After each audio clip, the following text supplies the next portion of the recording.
Seikane Girls Academy is an elite all-girls school for noble families. In a surprising move, the school decided to bring in a commoner as a reference sample of ordinary life, and that person was Kaburizaka Kimido, who came from a regular high school. The students at Seikane were extremely curious and excited to ask Kimido all kinds of questions. Before all of this, Kimido had been living a normal high school life. That day, Eri asked him, like usual, to grab some tea from the cafeteria.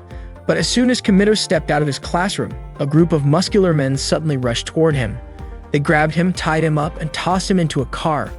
While inside, the men flexed their muscles in front of him, clearly showing off for some reason. Kimido had no idea what was going on. Eventually, they threw him out of the car in front of the gates of Seikane Girls Academy. A maid named Miyuki greeted him politely and thanked him for cooperating. She explained that they did not want to cause a scene, which was why they used that unusual method to bring him there. Miyuki quickly untied him. Kimido was understandably upset and said they had gone way too far. He asked where he was and who all these people were.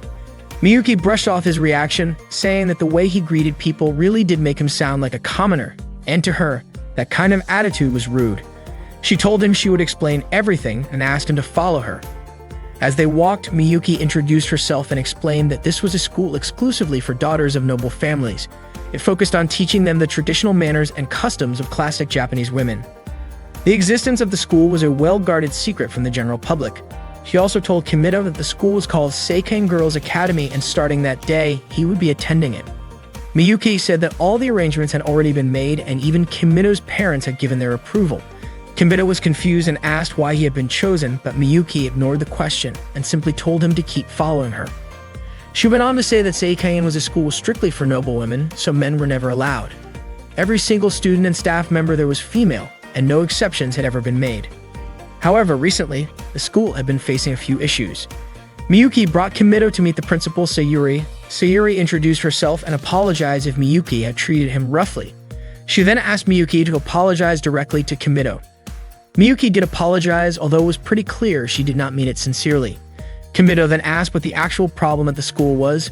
Miyuki explained that a lot of students who graduated from Seikane ended up struggling after entering the real world.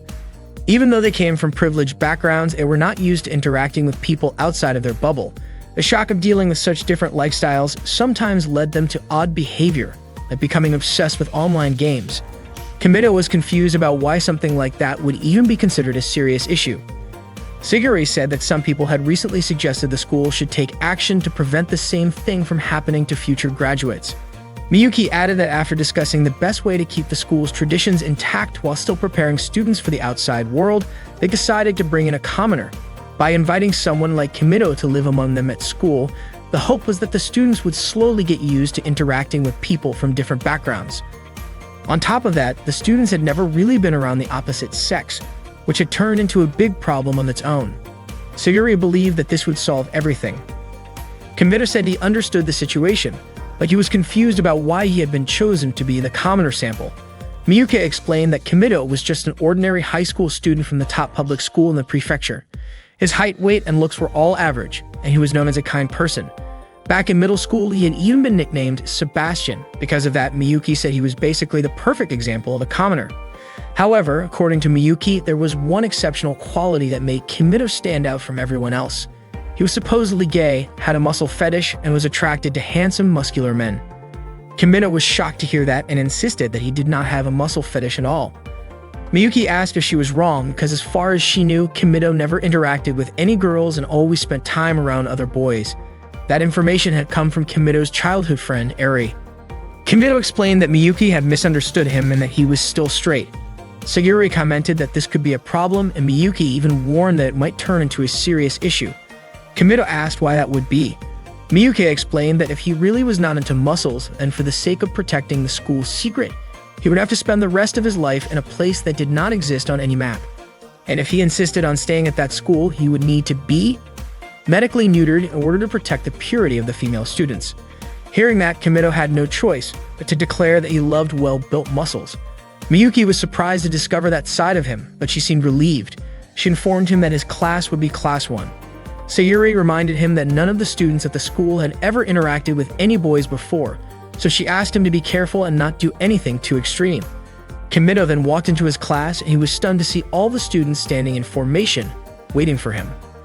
One of the girls introduced herself as the class president of Class 1. Her name was Reiko. She said that she and her classmates had been waiting for Kimito's arrival. The girls greeted him politely, and Kimito introduced himself in return.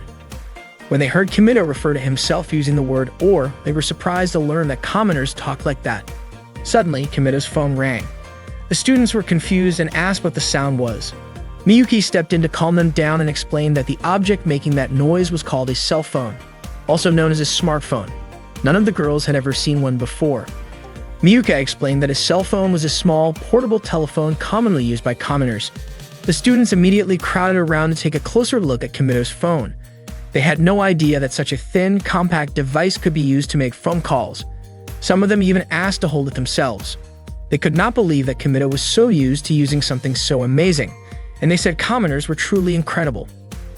Reiko stepped in and told everyone to give the phone back to Kimito. But they were so flustered they had no idea what to do. Just imagining holding it made their hearts feel like they were going to stop. They felt that way because none of them had ever interacted with a boy before. Reiko finally gathered her courage and returned the phone to Kimito herself. She thanked him for letting them see it. Then all of a sudden, Reiko remembered something she had forgotten. She needed to make him a thank you card right away. Sumire had already prepared some paper and a pen for Reiko to use. Reiko quickly wrote down a thank you card, then tied it with a ribbon, placed it inside the gift box, decorated it with flowers and another ribbon, and finally put the box in a bag before handing it to Kimito. Seeing all of that, Reiko's friends praised her for being thoughtful and always caring. Kimito thanked her and accepted the gift, but since Reiko was a little nervous, she accidentally lost her balance and fell forward. Luckily, Kimito managed to catch her in time. Reiko was so overwhelmed that she ended up fainting, which made all her friends panic. Suddenly, a girl named Aika came into the classroom and immediately pulled Kimito outside. Kimito asked her why she dragged him out. Without wasting time, Aika pushed him and tried to kiss him. She called Kimito a commoner and asked him to let her kiss him. As Aika moved her face closer to his, Kimito pushed her away and asked what she was doing. Aika explained that if she kissed a commoner, her wish would come true, so she believed she needed to kiss Kimito to make her dream a reality. Kimito told her that her wish would not come true just by doing that. Aika insisted she had heard about it from one of her upperclassmen. Kimito asked her whom she trusted more, an upperclassman who never left her room or a commoner like him. Aika let go of him and admitted that she did not really believe it either. She called Kimito a dumb commoner, but Kimito shot back that she was the one being dumb for thinking a kiss could make dreams come true.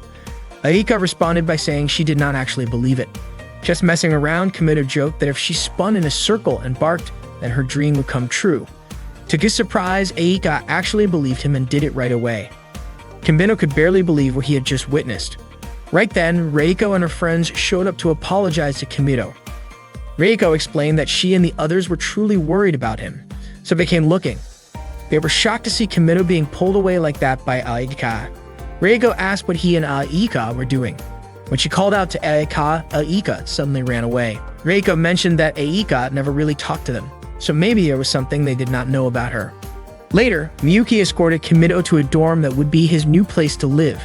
She even told him there was a private room made just for him. The room had been renovated and Miyuki was confident that Kimito would be satisfied. To his surprise, the room was made to look exactly like his bedroom back home. Miyuki explained that the total costs, including special shipping, renovation, and other expenses to keep everything confidential, was around 100 million yen. Kimito was shocked when he heard that. Miyuki reassured him that she believed he would feel comfortable there. Suddenly reminded of Miyuki's earlier threat about his supposed muscle fetish, Kimito tore up his collection of 5 pictures. That made Miyuki suspicious and wonder if Kimito had been lying about his muscle fetish. To keep up the act, Kimito quickly pretended to be into muscular male figures. Miyuki then told him that from now on, she would be his personal maid. At this school, every student had their own maid to take care of them, so Miyuki would be looking after him from now on. She also informed Kimito that the introduction ceremony would begin at 3 p.m. and asked him to stay in his room and rest until then. All of a sudden, Aika barged into Kimito's room and accused him of lying. She said she had done it 58 times, but her wish still had not come true. Kimito replied by reminding her that he only said to do it 3 times. Aika said that Kimito had tricked her, but Kimito told her that she was the one who did that in the first place. Besides, he did not expect her to do something so ridiculous. Aika was shocked when she saw everything inside Kimito's room since she had never seen any of it before. Kimito explained that all of those things belonged to commoners. That got Aika thinking that maybe this was the key to getting her wish granted. She asked Kimito if learning about commoners would help make her wish come true. What she really wanted was to be popular in class. She asked if there was something wrong with that wish. According to Kimito, she did not need to go through all this just to make friends. If she could act like her normal self, her wish would come true naturally. Aika said that just being normal would not help her get what she wanted. But Kimito pointed out that if she could talk to him like this, then there was nothing wrong with her. Aika admitted that she was not good at lying, so she always said whatever was on her mind. She was convinced that people would not like her for that, and she was scared of being disliked. That was why she kept her distance from her classmates. She confessed that she really wanted to be friends with them. She hated being alone. She wanted to talk to her classmates and enjoy high school life with them. Until now, she had been spending her breaks pretending to sleep and rushing home just to avoid everyone. But she admitted that she did not want to keep living like that anymore. Aika was surprised at herself for suddenly saying all of that to a commoner like Kimito. Kimito let her borrow his game console. Aika was stunned the moment she turned it on. She could not even deny it. Commoner games were amazing. She asked Kimito to teach her how to become a commoner. She wanted to learn all about commoner culture. Aika said that commoners were starting to become popular at school. At the very least, if she knew a little about commoner culture, she was sure her wish would come true. She would become popular at school. That was why she asked Kimito to teach her everything there was to know about being a commoner. That way, she could become a commoner master and everyone in class would want to hang out with her. Aika even made up her mind to start a commoner club with her and Kimito as the only members for now. She was so fired up and said that she and Kimito would do all kinds of awesome club activities together. Kimito agreed and Aika was thrilled. She kicked off her club activities with her first mission, beating the game on Kimito's console. Miyuki woke Kimito up in the morning. As soon as he opened his eyes, he was shocked to see her and asked why she had come into his room. Miyuki reminded him that she was the maid assigned to take care of him, so waking him up was part of her job. Without hesitation, she began to take off his t-shirt, which immediately startled him. Not long after, she also pulled down his pants. Kimito quickly protested, saying that was going way too far, and he could take care of it himself. Miyuki, however, insisted that it was her duty as a maid of Seiken. To her, Kimito was just a commoner, boring with a muscle fish and perverted. That moment made Kimito realize that if he did not keep acting like he was into guys, there was no way he could survive in that place. Meanwhile, Reiko had already arrived at her classroom and was greeted by her friends. Back with Kimito, Miyuki asked him to enter through the back door instead of the front, since going in through the front would definitely cause a scene among the students. As he opened the door, he accidentally bumped into Aika. She asked what he was doing there. Unexpectedly, a crowd of students had gathered in the hallway, all talking about Kimito. Miyuki pointed out a better route for him to take, and Aika decided to follow. While walking together, Kimito mentioned that he finally understood why Aika often used that entrance. Aika asked why someone as popular as Kimito would even consider using it, then started wondering whether using that door might make her popular too. Aika reminded him that the Commoner Club activities would start that day. All that time, Kimito had been feeling uncomfortable because the maids kept following him around. He said that as a commoner, he was not used to having maids. Aika was surprised and immediately jotted it down in her notebook. Kimito offered to tell her everything about how commoners live as long as she would tell him what life was like at Seiken Academy. Aika said that all the complicated stuff would be explained by Reiko, since she was the student council president.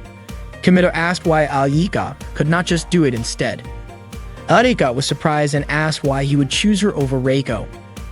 Kimito said it was because Aika did not look like a noble at all, while Reiko was so beautiful that she seemed to have a whole aura of her own. To him, Reiko felt like she was from another world, and that made him nervous, unlike how he felt around Aika. Aika immediately smacked him, called him an idiot, and told him to stay away from her.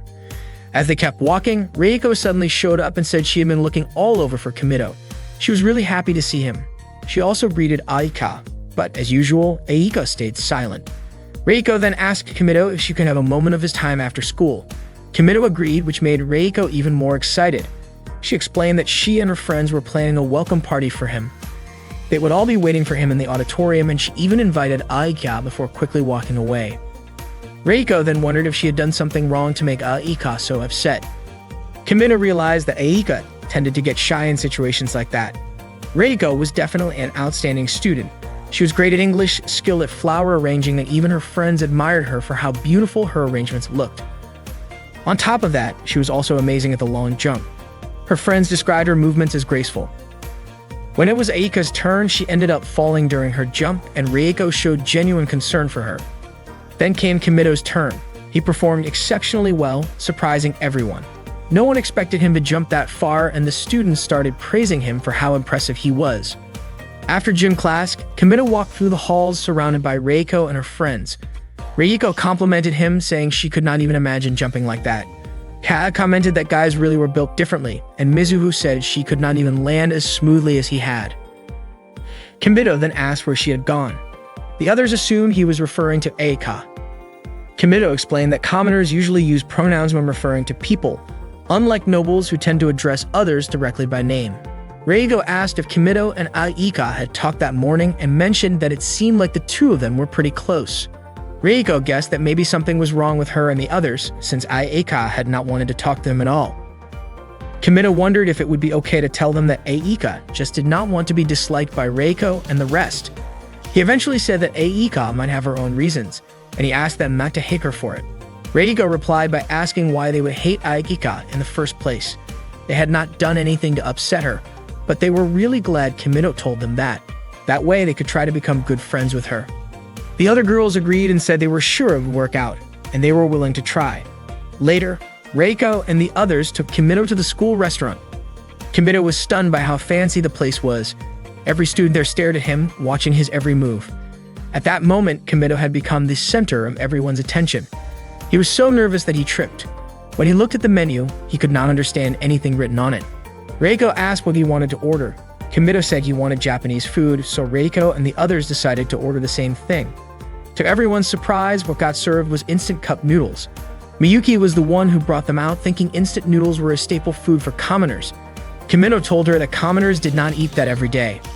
When Miyuki asked if Kimito was refusing the food, Reiko suddenly jumped in and asked if instant cup noodles were actually food, since they smelled so different. Kimito was surprised that Reiko had no idea what they were. He asked if she at least knew what ramen was, but she just said she thought she had heard of it before. Kimito explained that instant cup noodles were a simple version of ramen. You just add hot water, and they are ready to eat. Reiko and the others were shocked to learn that all it took was hot water to make it. They had never thought of that before, and they were confused about why the container had so much writing on it. Some of them even compared it to old Imari porcelain that also had decorative writing. Kimito told them that sometimes commoners ate that kind of food. When Reiko opened hers, she was amazed that it was actual food and even came with seasoning packets. Mizuho was curious about how it worked and how just adding hot water could change its form. Kimito offered to let them try it. Reiko encouraged everyone to eat the cup noodles. Reiko asked Miyuki to hand out the noodles to the rest of the class. She said porcelain bowls were not worthy of holding the cup noodle treasure Kimito had shared with them, and told her to serve it on their best plates instead. Once the noodles had been passed around, the students grew curious about how it would taste, since the smell was so pleasant. Kimito was confused because he did not think the flavor was anything special. Reiko thanked Kimito and invited everyone to start eating. To Kimito's surprise, they all said it was absolutely delicious. He hardly believed what he was hearing. Kai said it was her first time ever trying something like that. Mizuho thought the broth was so savory and the texture of the noodles was truly unique. Maya even got hooked on the taste. For Reiko, it was an experience like nothing she had ever had before. She said she never knew a food like that even existed, and she would remember it for the rest of her life. Kimito could not believe how a simple meal could cause such a fuss. Meanwhile, Aika was eating lunch alone. To her, being away from everyone else actually felt kind of nice.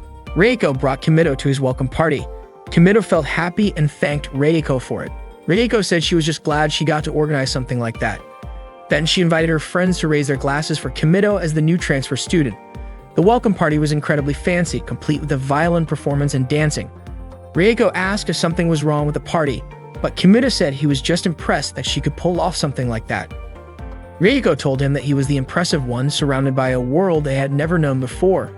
She felt that Kimito had opened her eyes to a completely different perspective, and she was genuinely happy to be praised by someone like him. Reiko then invited Kimito to dance. However, he turned her down, explaining that he could not dance and had never danced before. Reiko apologized for not realizing that. Kimito then agreed to give it a try and asked her to show him how. Reiko happily accepted. She was clearly nervous as they got started. At first, Kimito felt like he might be able to pull it off, but as they continued, their movements got faster and they began spinning around wildly. Reiko assumed it was some kind of innovative dance style and figured it must be how commoners danced. Eventually, she started to feel dizzy and lost her grip. Kimito caught her just as the music ended. The other students burst into applause at their performance. Later that evening, Aika came to Kimito's room, clearly annoyed because she had been waiting for a long time. Kimito explained that Reiko and the others had taken him to the welcome party and then asked if Aika was supposed to attend as well. Aika insisted that Kimito tell her everything he knew about commoners for their club activities. Kimito asked for a moment to think about what kind of things commoners usually did. While he was thinking, Aika browsed through his bookshelf and asked what kind of books those were. Kimito told her they were comic books. She picked up one titled Avatar Tonfa, and Kimito was surprised that she had never heard of it. When she opened the book, she asked how to read it. Kimito was even more surprised that she did not know how to follow the panels. He explained that it was read from right to left, top to bottom. Arika started reading it and seemed to get into it quickly. She ended up reading more than just one volume. After a while, Kimito asked what she thought of the comic. Arika admitted that she was shocked and asked why Kimito had never told her about it before, about how all high schoolers among commoners were apparently paranormal, like in the comic. Kimito started to realize how naive Arika really was. He figured she probably believed everything she had read in the comic. Arika declared that she was going to become a paranormal too. If commoners could do it, then there was no way a noblewoman like her could not. Kimito could not believe she actually took the story seriously. Aika went on to say she would show her avatar to the other students, and then everyone would admire her, and she would become popular. She even added that even if she became the most popular girl in class, she would still talk to Kimito. Kimito figured she might need to start practicing, though not anything straight out of a comic. He taught her a simple move for stopping time, and told her to give it a shot. Once Aika performed the move, Kimito pretended to freeze so she would think it had worked. Arika was thrilled, thinking she had actually done it. She even showed her underwear in front of Kimito, completely convinced he could not see anything. Then she decided she wanted to write Ichijinsha on his forehead, but instead she suddenly leaned in as if she was about to kiss him. Just as her face got close, Kimito spat out water and Aika immediately smacked him. Kimito played dumb and pretended not to understand why his cheek was hurting. Aika concluded that maybe there was a time limit on how long she could stop time and she needed to experiment a bit more. Out of the blue, Kimito asked what Ichijinsha even meant. Aika was shocked and asked how he knew what she was planning to write. Kimito admitted that it had all been an act and apologized. That night, Reiko was soaking in the hot spring when she unexpectedly ran into Kimito. Kimito was stunned by the sight of Reiko's figure. He immediately closed the door, apologized, and left. Reiko then said that she had to become Kimito's wife since he had seen her body. The next day in class, Reiko could not stop thinking about what happened the night before. Meanwhile, Kimito assumed that Reiko had already moved on and was acting like nothing ever happened. During the lesson, the teacher asked everyone to pair up and start a conversation. Kimito ended up with Reiko and invited her to begin. When Kimito started with the words, "you know," Reiko misheard it as "you now," which means engagement. She responded by saying it was a little too soon for them, but getting engaged and leaving school was totally normal back in her grandmother's time. Kimito had no idea what she was talking about. Reiko asked him to continue what he was trying to say. When Kimito said waiting for, she misheard it again, this time as wedding. Reiko then said she was ready to get married right away. She added that she could throw together an amazing ceremony that would make everyone happy, even if everything happened super fast. Without realizing it, Reiko started tearing a piece of paper out of her notebook and folded it into an origami tower. When she saw the word travel written on it, she asked Kimito where they should go for their trip, somewhere local or maybe abroad. The teacher looked completely confused, wondering what on earth was going on with Reiko. That day, a new maid was being briefed by her senior. Her assignment was to take care of Hakua, and unlike the other girls, taking care of her came with some special rules. It turned out Hakua could not dress herself, and that responsibility fell completely to the maid. Even her meals were scheduled in advance for the entire week, and she would not eat anything outside of that plan. The new maid was immediately taken to meet Hakua. Meanwhile, Miyuki was waking Kimito up that morning. As always, she said she hoped he would not wake up again. Then she asked how he was doing and if he had gotten used to living there. Kimido said that at that point, he still was not used to it. Suddenly, his mother sent him a message asking how he was and mentioning a hot spring called Yahoo. Kimido had no idea what the message meant. Miyuki explained that as a thank you gift for agreeing to be the commoner sample, Kimido's house was undergoing major renovations. Their bathroom had even been turned into a hot spring. His whole family was loving it. Kimido could not believe it. To him, it felt like his family had sold him off in exchange for a fancy bath. Miyuki reminded him that what mattered most was that his family would not worry. She told him to reply to the message right away. Before he could, Miyuki grabbed his phone and typed out a reply herself. Fortunately, Kimido managed to snatch the phone back in time and deleted the strange message. He was confused why Miyuki had replied without asking him first. Later, while eating at the school cafeteria, Kimido noticed that the students around him were all staring. It did not stop there. Whether he was in class, walking through the halls, or even in the bathroom, people kept watching him. He could not find peace anywhere. During a break in the back garden, Kimido replied to his mother saying he was starting to get used to the place. Then he saw a girl drawing on the wall. Curious, he wondered if she was also a student there. Her name was Hakua. Kimido was about to give her a little scolding when, out of nowhere, Hakua took off her clothes and tossed them aside. He quickly stopped her and handed her clothes back. Just then, two students passed by nearby and Kimido panicked. Worried that they might get the wrong idea, he brought Hakua to her room as fast as he could. Once there, he told her to put her clothes back on. But Hakua suddenly asked if Kimido had been the one who undressed her. He quickly denied it and told her she had taken off her own clothes. Hakua then asked why she would even do something like that. Kimido, of course, had no answer and told her again to get dressed. That was when Hakua said she could not do it because she did not know how to dress herself. So Kimido ended up helping her get dressed. Afterward, they introduced themselves to each other. Hakua seemed unfamiliar with his name, so Kimido asked if she had attended the introduction ceremony for the commoner sample. Hakua told him that she had been locked away in her lab for the past 2 days. Suddenly, Hakua's stomach growled. She explained it was a warning signal for low blood sugar. Kimido figured that meant she was hungry. He quickly made her some instant ramen, the kind of food commoners usually ate. But he told her this was not just any ramen, it was his special recipe, cold ramen with chili oil. Hakua said she could not eat it. So Kimido took the initiative to feed her himself and encouraged her to give it a try. She took a bite and ended up finishing the entire bowl. Once she was done eating, Kimido asked her to return to her room. But then, out of nowhere, Hakua fell asleep on the floor. Kimido tried to wake her up. Unexpectedly, Hakua jumped up, started scribbling something on the desk, and then began taking off her clothes again, one piece at a time. At that exact moment, Aika was on her way to Kimido's room for their club activity. But what she saw when she opened the door was completely shocking. From her point of view, it looked like something indecent was happening between Kimido and Hakua. Kimido quickly tried to explain that it was all a misunderstanding and not what it looked like. However, to Aika, it seemed like his hand was holding Hakua's underwear.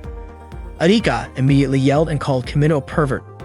After Hakua regained consciousness, Kimido escorted her back to her lab. Once they arrived, one of Hakua's maids, Sakamori, thanked Kimido.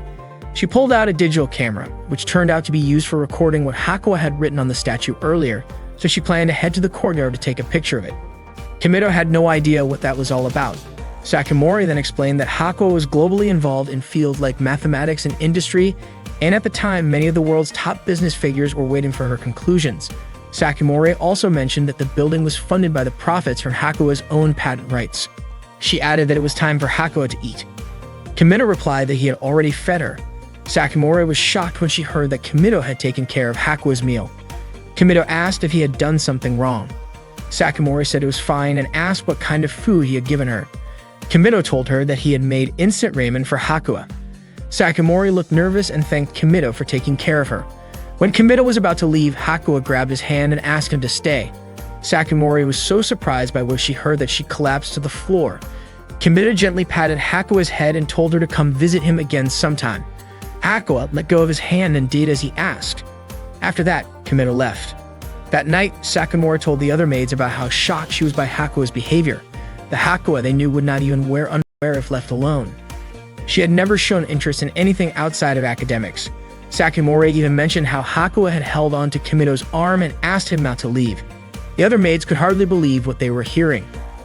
Sakamori also said that Hakua had eaten before going home. A new maid asked if Hakua's meals were not supposed to follow a strict schedule, and that the Wednesday menu should have been gratin with clams. She wondered if what Kimido gave her matched that. Sakimori explained that Hakua actually ate instant ramen. The maids were surprised and questioned whether Hakua had made an exception. While they were still unsure if Hakua had feelings for Kimido, they reminded themselves that despite how she looked, she was still a 14-year-old girl. That day, there was a flower arrangement class. Kimido was not sure if he could manage it, but Reiko reassured him that everything would be fine. She even offered to help and told him not to hesitate to ask her anything. Suddenly, a girl carrying a katana approached Kimido. Her name was Karin. When a bug flew near her, she screamed and swung her sword to chase it away. The students around her misunderstood and assumed she had just called a commoner a bug. They started whispering that Karin was terrifying. Kimido tried to explain that she was not referring to him as a bug, but Karin cut him off and confirmed it. She went even further and called Kimido a pathetic insect, threatening to cut him down on the spot. She also called him a garbage pond. Kimido asked who this girl even was. Karin introduced herself and said she was going to punish him. Reiko became worried and Eika told Kimido to run. Karin slammed her katana to the floor, which caused leaves to scatter everywhere. Kimido dodged the attack. Karin struck the ground again, all while shouting that Kimido was a filthy insect and a trash pond. She then performed a sword technique that created a whirlwind effect. To everyone's shock, the katana's force ended up shredding the clothes of all the nearby students. They screamed as their clothes vanished instantly. Kimido saw what happened and assumed it was the result of that sword move. Karin, however, blamed Kimido for the indecent scene. Moments later, his own clothes were torn, causing all the students to scream in shock when they saw his body. Karin raised her sword and called Kimido a shameless man ready to stab him. Kimido dodged quickly and shouted that it might actually kill him. Since Karin refused to stop, Kimido had no choice but to stop her by force. Kimido braced himself as Karin launched her attack. Unexpectedly, his pants tore open, leaving him completely exposed right in front of Karin's face. The sight almost made Karin faint. She then asked how strong Kimido was compared to other commoners. Kimido said he might actually be the weakest of them all, which made Karin feel like the technique she had worked so hard to develop was completely wasted on someone so weak. But Kimido praised her technique, saying it was incredible, and admitted that he was not actually the weakest. Karin refused to accept that and demanded a rematch. She said she needed to cut him down to restore her honor. Just as she was about to lift her katana again, her outfit suddenly tore apart. She was confused, especially since she had not seen Kimido make a move. According to Kimido, it might have been a delayed effect of her own technique. Karin could not believe that someone who claimed to be the weakest was actually this terrifying. Kimido insisted he had not done anything at all, that it was all Karin's doing. That was when Karin realized they were on completely different levels. After that, she accepted Kimido as her master since he had defeated her. Kimido was confused and called her a wild beast. Karin warned him that if he turned out to be weaker than her, she would not hold back against him. Kimido said she was treating her own master like some kind of demon world dragon. Karin calmly said that Kimido could do anything he wanted to her. The next day, while Kimido was walking through the school hallway, the other students were gossiping about him. They could not believe he had somehow managed to make Karin serve him. They all agreed that this commoner was really something else. Aidika later visited Kimido in his room. She said his cell phone could help her plan a party that would make her more popular in class. With it, even someone like her, who normally struggled to talk to others, could reach out to everyone without a problem. She said it was time to take action. She asked Kimido why he looked so down, but Kimido said it was not how she thought. Aika then asked what he thought of her plan. Kimido admitted it was not a bad idea, but he said it might be too difficult because she would need a lot of phones, and that was not something he could handle. Aika told him that if that was the case, then he needed to figure something out. Kimido replied that there was no place nearby where they could get that kind of stuff. That was when Hakua spoke up, saying Kimido could get phones through her. She also had experience developing phones and even had plenty of samples in her lab. Aika got irritated seeing Hakua sitting on Kimido's lap like that. Kimido said Hakua simply refused to move. Aika pointed out that even though Hakua looked the way she did, she was already in middle school. Kimido could hardly believe it. Aika tried to get Hakua to sit on a cushion instead, but Hakua just grabbed onto Kimido's arm. Kimido wondered why Aika looked so annoyed, but she denied it. Suddenly, Karin burst into the room and was surprised to see how close Hakua was sitting next to Kimido. Kimido asked what Karin was doing there. Karin reminded him that, like she had said before, she belonged to him now. She would stay by his side for as long as possible. and the moment she felt ready to surpass him, she would challenge him again. Kimito said he understood her goal but begged her not to take things too far. Karen was still upset about how Kimito had ended up putting something embarrassing in front of her during their fight. Kimito insisted he had not done anything like that. Aika tried to speak up, and that was when Kimito suddenly realized Aika was still in the room. Aika could not understand why Kimito always treated her so badly. Kimito said that Aika was a sun-pure type who probably had a complicated, conflicted mindset. Aika insisted that she was not its sun-pure, and she reminded him that it was time for their club activities. She told Kimito to ask Karen and Hakuo to head back. Kimito asked what was wrong with them hanging out together and why Aika disliked it so much. Aika suddenly raised her voice, almost blurting out that Kimito had been sitting way too close to them. She then stepped out of the room and saw one of the maids carrying a large box. The maid handed it to Kimito. When Kimito opened the box, it turned out to be filled with cell phones. Hakuo had asked her maid to bring them. She explained that at the time, they could not connect to any phone lines or internet services, and she asked if she should set them up to access the internet. Kimito told her it was enough if the phones could connect to each other, and Hakuo agreed to take care of it. Kimito asked Aika to choose whichever phone she liked. Before doing so, Aika thanked Hakuo. Then Kimito asked what about Karen, but Karen said she was not interested in toys like that. Aika asked Kimito to take a picture of her using the phone. She was happy because her face looked really cute in the photo. Kimito asked if Hakuo wanted him to take a picture of her too. Hakuo said she wanted to take one together with him, and Aika also wanted to be in the photo as well.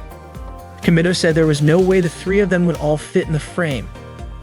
Aika tried adjusting their positions so they could squeeze in, but it turned out it really was not possible for all of them to fit on the phone screen. Kimito was about to ask Karen for help, but it turned out that Karen also wanted to join the photo. Kimito agreed. They all moved closer together so they could appear on the screen, but Aika started complaining because her body ended up touching Kimito. During lunch break at school, Reiko and the others invited Kimito to join them for a tea party.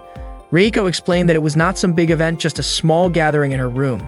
She looked a little nervous and said she did not mean anything by it, that it was just something they usually did. She added that it could be a nice opportunity to hang out. Kaya mentioned that although they often had tea parties like that, this time they were inviting Kimito as a special guest. Reiko quickly covered Kaya's mouth and then asked Kimito if he had any plans after school. Kimito said that he did not have anything important going on and agreed to join the tea party. Suddenly, Aika spoke up and reminded everyone that Kimito had plans with her after school. Reiko asked if there was something Aika wanted to talk about with Kimito. Aika seemed nervous and immediately pulled Kimito out of the classroom. She told him they had club activities later and asked if he had forgotten about it. Aika said she did not have time to just relax. Kimito was confused and asked what she meant by relaxing and said that to him her plan did not seem all that important. Aika then asked if he really wanted to go to Reiko's room that badly. She insisted that he go home with her right away since she needed time to get ready for what she had planned. Kimito agreed to go with her. Before leaving, Kimito apologized to Reiko for not being able to attend the tea party.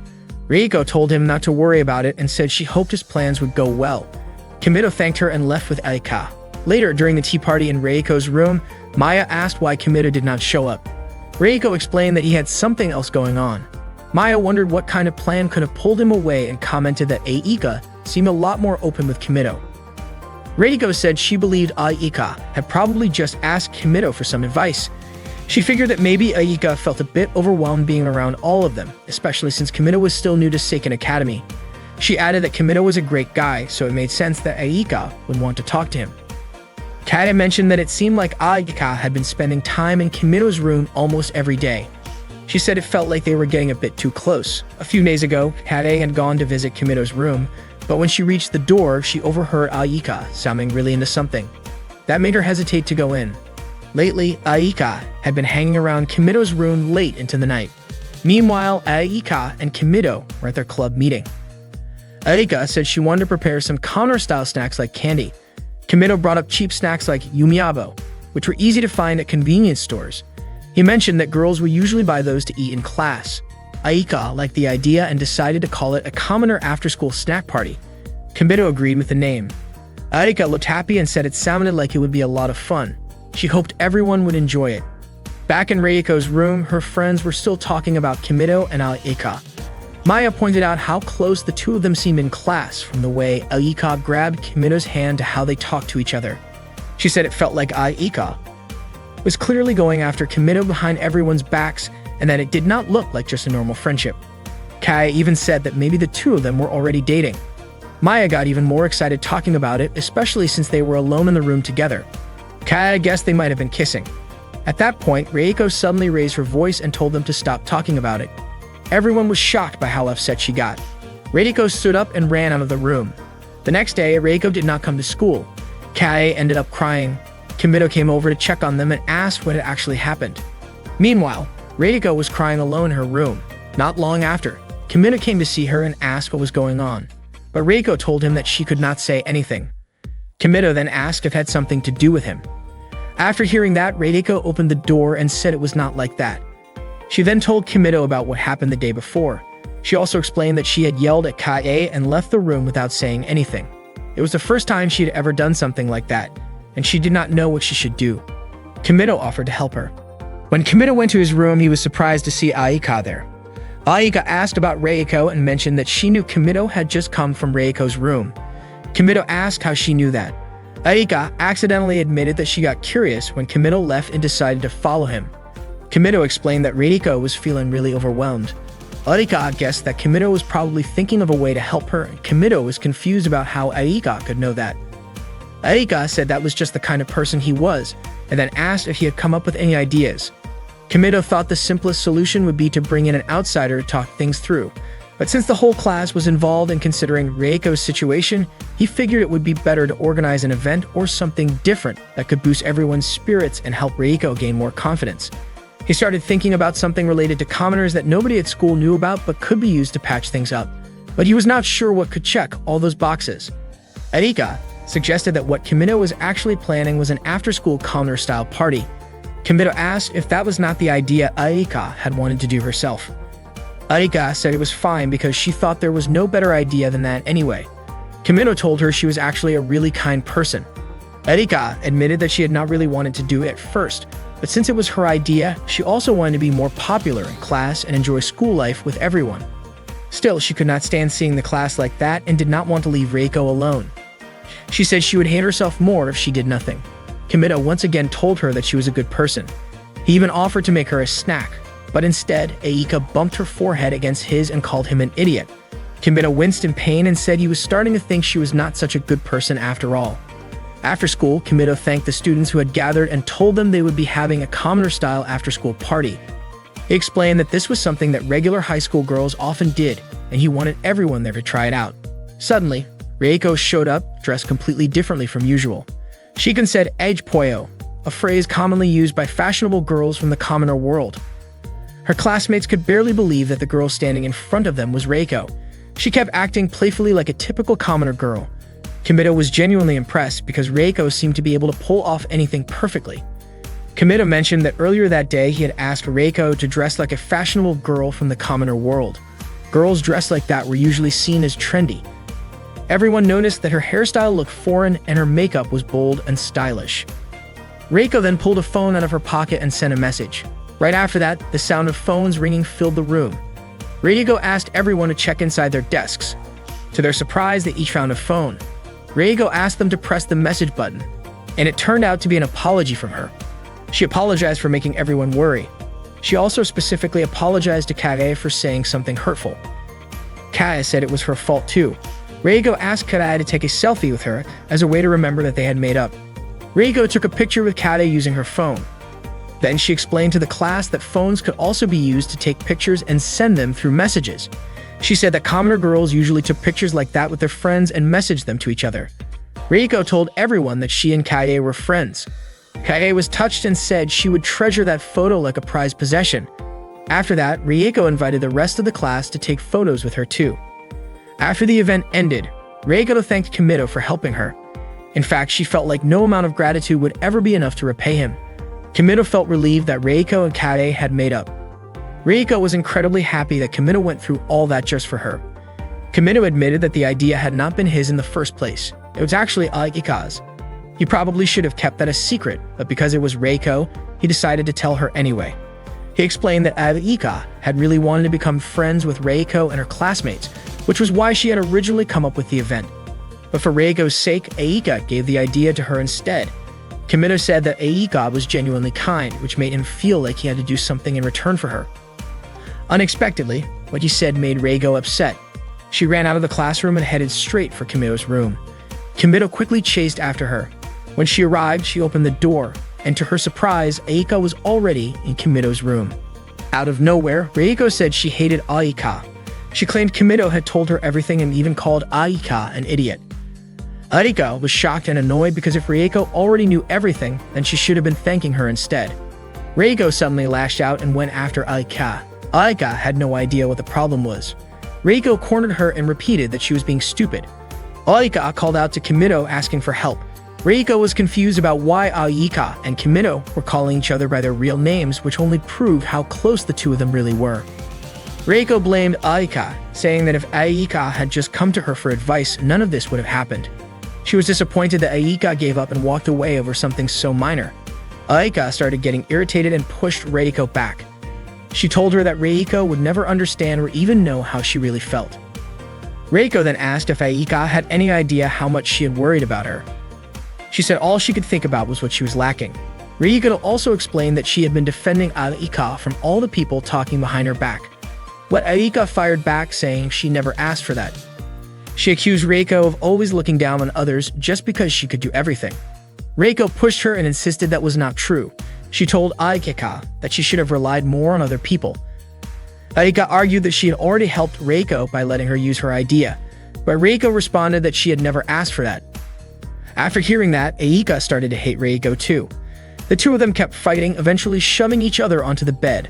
While that was happening, Kimito got distracted, his eyes locked onto the way their firm, soft thighs pressed against each other in a strangely perfect geometric shape.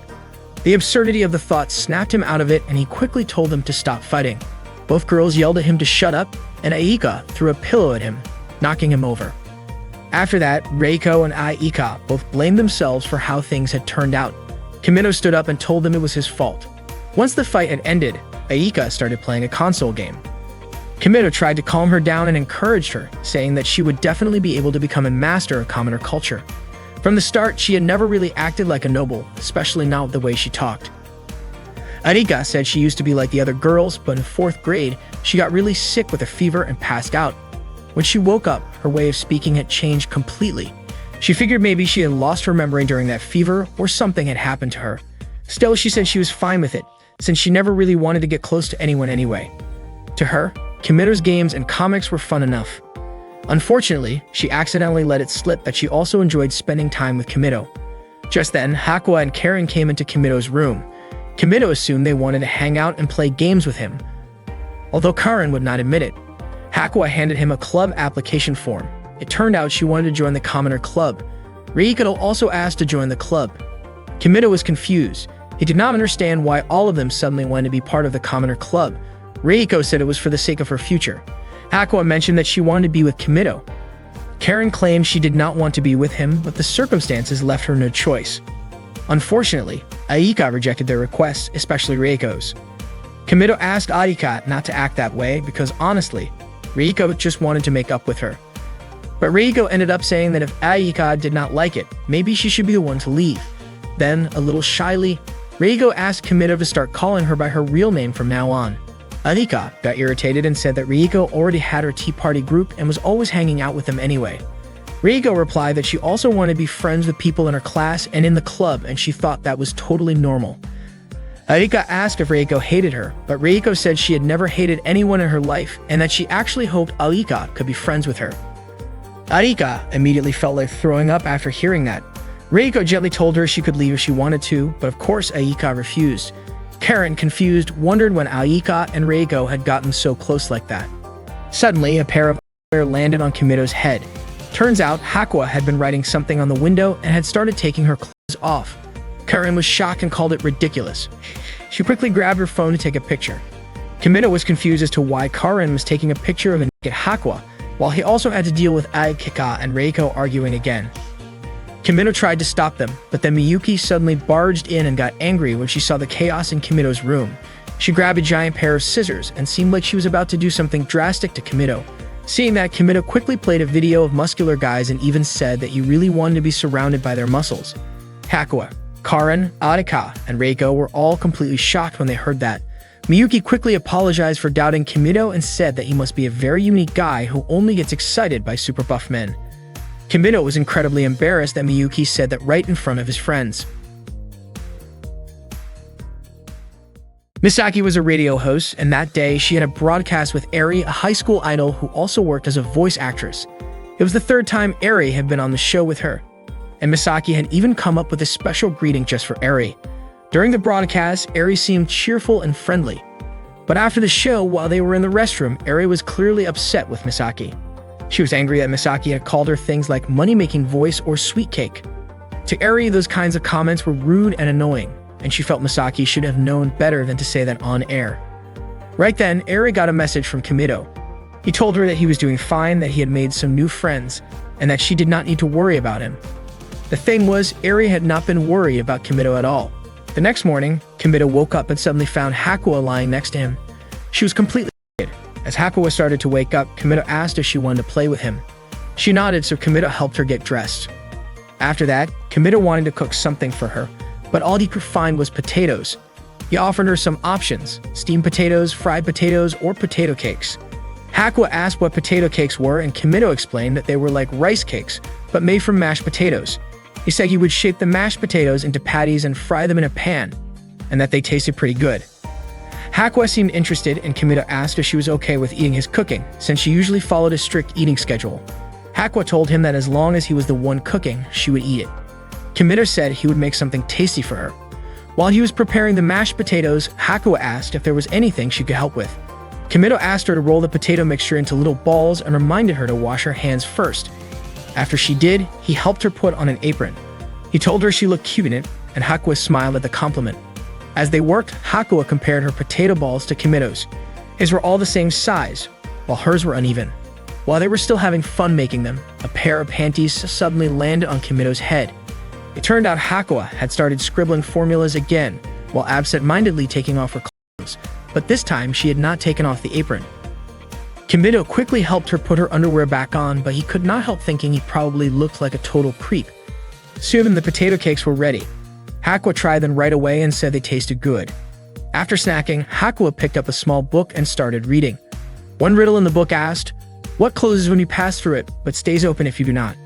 The answer was a railroad crossing. Kimito was surprised and asked if Hakuo did not know what riddles were. She asked him what a riddle was. Kimito then asked if she remembered going to kindergarten or grade school, but Hakuo said she could not remember anything from kindergarten. When he asked what she used to do in grade school, she replied that she had made ergodic hypotheses, built cargo-carrying robots, and designed a bunch of CPU circuits. So Kimito decided to try asking her a riddle himself. He said, if a father frog goes whack whack and a mother frog goes caro caro, then what sound does a baby frog make? Hakuo answered seriously, saying that each species makes a different sound and that there are 124 frog species. Kimito was a little stunned by her reply. The actual answer was that baby frogs are tadpoles and do not make any sound at all. When she heard that, Hakuo was surprised. Kimito laughed and said she was not very good at riddles. Hakuo asked him to give her another one. Kimito said, when a car goes around a corner, something always drops. Hakuo answered gasoline, but Kimito pointed out that gasoline does not exactly get dropped. Then she guessed spare parts, which Kimito thought sounded kind of scary. Next, she guessed a person, which he said was even more disturbing. He was about to give her the real answer, but Hakuo said she wanted to think a bit longer. After a while, she answered tire molecules. Kimito replied that if that were the case, then cars would drop those even on a straight road. The correct answer was speed. He laughed again and teased her about not getting the answer. Hakuo wanted to try one more, but unfortunately, Kimito had run out of ideas. Not long after, Sakimura came to pick up Hakuo, but Hakuo said she wanted to stay with Kimito a little longer. Kimito told her they could hang out again tomorrow, and Hakuo agreed. He walked her back to her room, and just before she went in, Kimito noticed a boy doll lying on her bed. Hakuo looked embarrassed and quickly stepped inside and shut the door. At that time, Reiko was hanging out in her room with Aina and Karen. They were chatting about how close Kimito and Hakuo had gotten, and Reiko asked Aika what she thought about it. According to Aika, it had clearly gone too far. At first, she had not really paid it much attention, but lately things had been out of hand. Whenever she tried to have a quick word with Kimito, Hakuo would suddenly get even more flirtatious with him, which completely distracted Kimito. Then, when they played games together, even though Hakuo was already clinging to Kimino, she still acted like he was ignoring her. And when she started undressing, it really made Aika uncomfortable. Karen said it had reached a point where they could not ignore it anymore. Reiko mentioned that while they were having cake, Hakuo had eaten directly from Kimito's hand. Reiko thought that was completely unfair, and just watching it made her feel uneasy.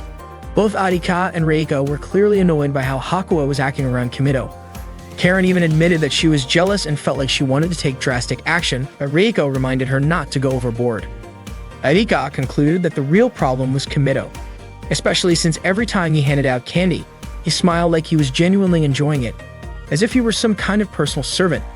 Reiko even wondered if she should take her clothes off too. Karen said they needed to free Hakuo from Kimito's hands, because if they let things go on like this, Kimito would probably make Hakuo do all kinds of things, and that would be completely unacceptable. Arika agreed, saying it was obviously something they needed to stop. Reiko agreed too and said the first step was to talk to Hakuo directly. Reiko, Arika, and Karen waited for Hakuo in Kimito's room, knowing that she usually showed up at the same time every day. And just as expected, Hakuo showed up not long after and opened the door. She looked around the room trying to find Kimito. Reiko told her that Kimito was busy with something and would not be coming home that day. Hearing that, Hakuo immediately turned to leave, but Karen quickly stopped her. Erika pointed out that there was nothing wrong with hanging out once in a while without Kimito. Reiko added that spending time with just the girls could be fun too, and she said she wanted to spend time with Hakuo as well. Then Reiko gently pulled Hakuo over to sit with them. Hakuo stayed quiet and kept reading her book, and the room fell silent. Trying to lighten the mood, Reiko invited everyone to have some tea together. She served tea and brought out some cakes to share, but Hakuo kept her eyes on her book and stayed silent. Reiko then offered Hakuo some of the cakes she had prepared, but Hakuo did not respond at all. Reiko asked Aika and Karen why they thought Hakuo would not eat them even though she had prepared them just like usual. Aika guessed maybe Hakuo just was not hungry, but Karen said that was not the issue. She explained that Hakuo would only eat if someone fed her by hand. Otherwise, she would refuse. Karen even tried feeding Hakuo herself, but surprisingly, Hakuo still refused even though she usually accepted food that way. With no other option, Karen decided to go all out and pretend to be Kimito. She announced that she was Kimito, someone who liked muscular guys and girls who looked like they were still in grade school.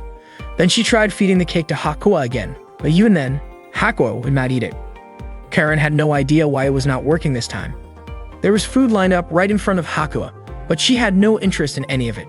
Reiko was at a loss for what to do, so she called her maid, Sumire, and asked her to bring food that matched Hakuo's usual eating schedule. A little later, Reiko served tuna sushi rolls, and right away, Hakuo started eating. Arika finally understood Hakuo would only eat food that was planned and scheduled. Just as they were about to start talking to her, Hakuo suddenly began writing out a formula and looked like she was about to take off her underwear. Reiko and Aika immediately stepped in to stop her. Karen said it was completely ridiculous, but she had to admit she was kind of enjoying the chaos. After that, Hakuo fell asleep. Reiko could not believe that Kimito went through all of that every single day. According to Ayaka, Hakuo was easier to manage whenever she was with Kimito. Reiko then asked if that meant Hakuo had to close herself off to the rest of them. Not long after, Sakimori showed up to pick up Hakuo. Reiko gently woke her up, and once she was awake, Sakimori invited her to return to her room. Hakuo noticed that Kimito was not there and said there were only friends in the room. Hearing that, Aika smiled.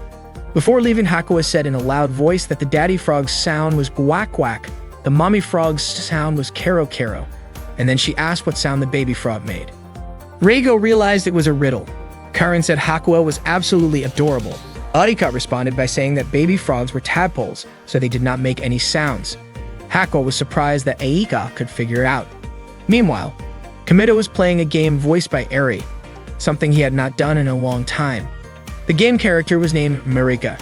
She was upset that Kimito had left his girlfriend, her, for an entire month.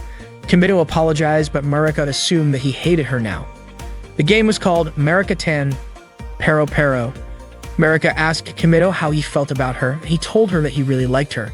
Marika asked him to say it again, claiming she had not heard it the first time. Kimito leaned his face close to the game screen. Just then, Erika opened the door to his room and asked what he was doing. Kimito explained that he was playing a game and that the woman on his phone was his girlfriend in the game world. Erika was honestly grossed out.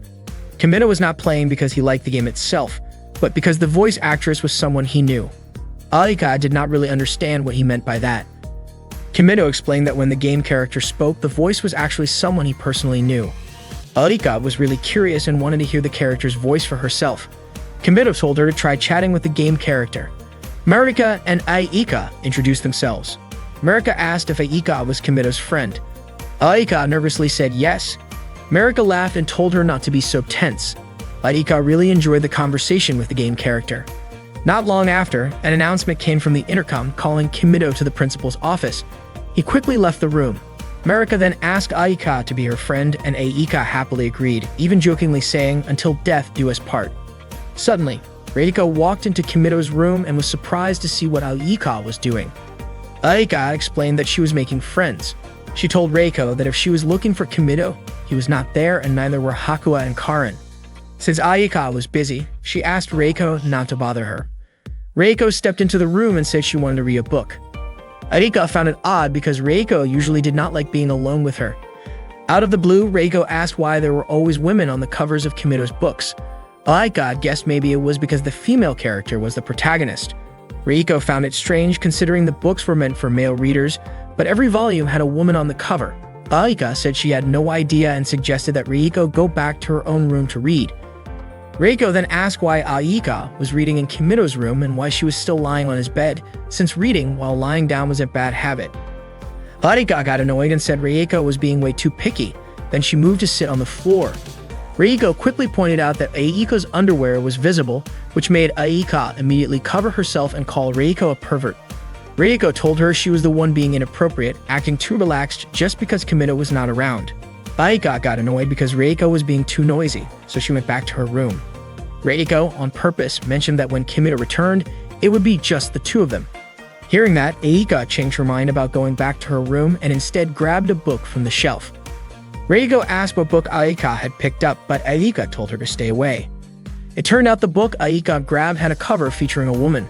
Reiko was surprised since most of Kimido's books were like that. Aika guessed that maybe Kimido was kind of pervy. Reiko immediately scolded her, saying that to her, Kimido was a real gentleman. Aika replied that maybe he was a real gentleman and a pervy one. Reiko did not argue. She believed Kimido was definitely into girls. At the time, Reiko was reading a comic and she really liked one of the characters. She felt the way the character talked and behaved was kind of unusual, but when it came to solving problems, she gave it her all and cared more about others than herself. Aika, on the other hand, preferred the main character. Reiko did not think the character was anything special, which Aika disagreed with. She thought the character was kind and well-liked by everyone. Aika opened Kimido's fridge looking for snacks, and she and Reiko found a bottle of some drink they could not identify. To Reiko, it looked like juice, or maybe something commoners would drink. Aika said she wanted to try it, and Reiko said she did too, but Aika would not let her. She even said that if it were any other girl, she would have shared, but not with Reiko. Reiko gave up and walked away. Suddenly, Aika called out and asked Reiko to grab some glasses, since she decided to share it after all. Reiko smiled, clearly excited to try it. But the moment they tasted it, they immediately spit it out. Reiko said the bubbles tasted weird. Aika was confused and asked why Reiko had to spit it right at her. Since her clothes got dirty, Aika started taking them off and Reiko scolded her. Aika explained she was taking them off so they would not stick to her. Reiko ended up taking her clothes off too. When she saw Aika's clothes just lying there, Reiko reminded her to fold them properly. She felt like Aika lacked basic manners, especially since she was a student at Seikan Academy. Reiko tried to make Aika hand over her clothes so she could fold them herself, but she slipped and fell right on top of Aika. Reiko's body landed on Aika, making it hard for her to breathe. Reiko quickly apologized, but Aika told her to get that gross thing off her face. Reiko got offended when she realized Aika was referring to her chest. They kept bickering back and forth until they realized Kimido was standing there, watching them. He noticed a comic book near them that had a romance story between two girls, and he immediately apologized for interrupting. Both girls shouted, trying to explain that he completely misunderstood what was going on. The principal of Seikan Sayuri called Kimido into her office to inform him that the construction for the school trip destination had been completed and that tomorrow, he and his friends would be visiting the place. Kimido asked what kind of place they would be going to. Miyuki explained that the school had built an amusement park to introduce commoner culture to the noble students, and it had been named the Commoner Park. Sayuri wanted Kimito to help the students at the Commoner Park because, according to her, ever since Kimito arrived at Seikaen, the atmosphere at school had become much livelier. Reports even stated that there had been no negative impacts on the students despite their initial concerns. Sayuri also admitted that having a male student around had made the girls more spirited. Kimito was surprised to hear this. Miyuki mentioned that although Sayuri called Kimito a man, in reality he was just a pervert who loved muscular men. Kimito immediately protested being labeled that way. Miyuki asked if she had said anything wrong and added that she would even cast Kimito right then and there for the girls' safety. Hearing that, Kimito quickly declared that his dream was to become a muscular man covered in oil. Sayuri asked Kimito to share his experiences about commoner life and to serve as a full example for the students.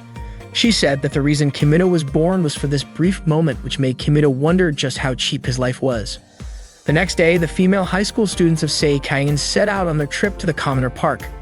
While still on the bus, Reiko confessed that she was curious about what the Commoner Park would be like and that she could not wait to get there.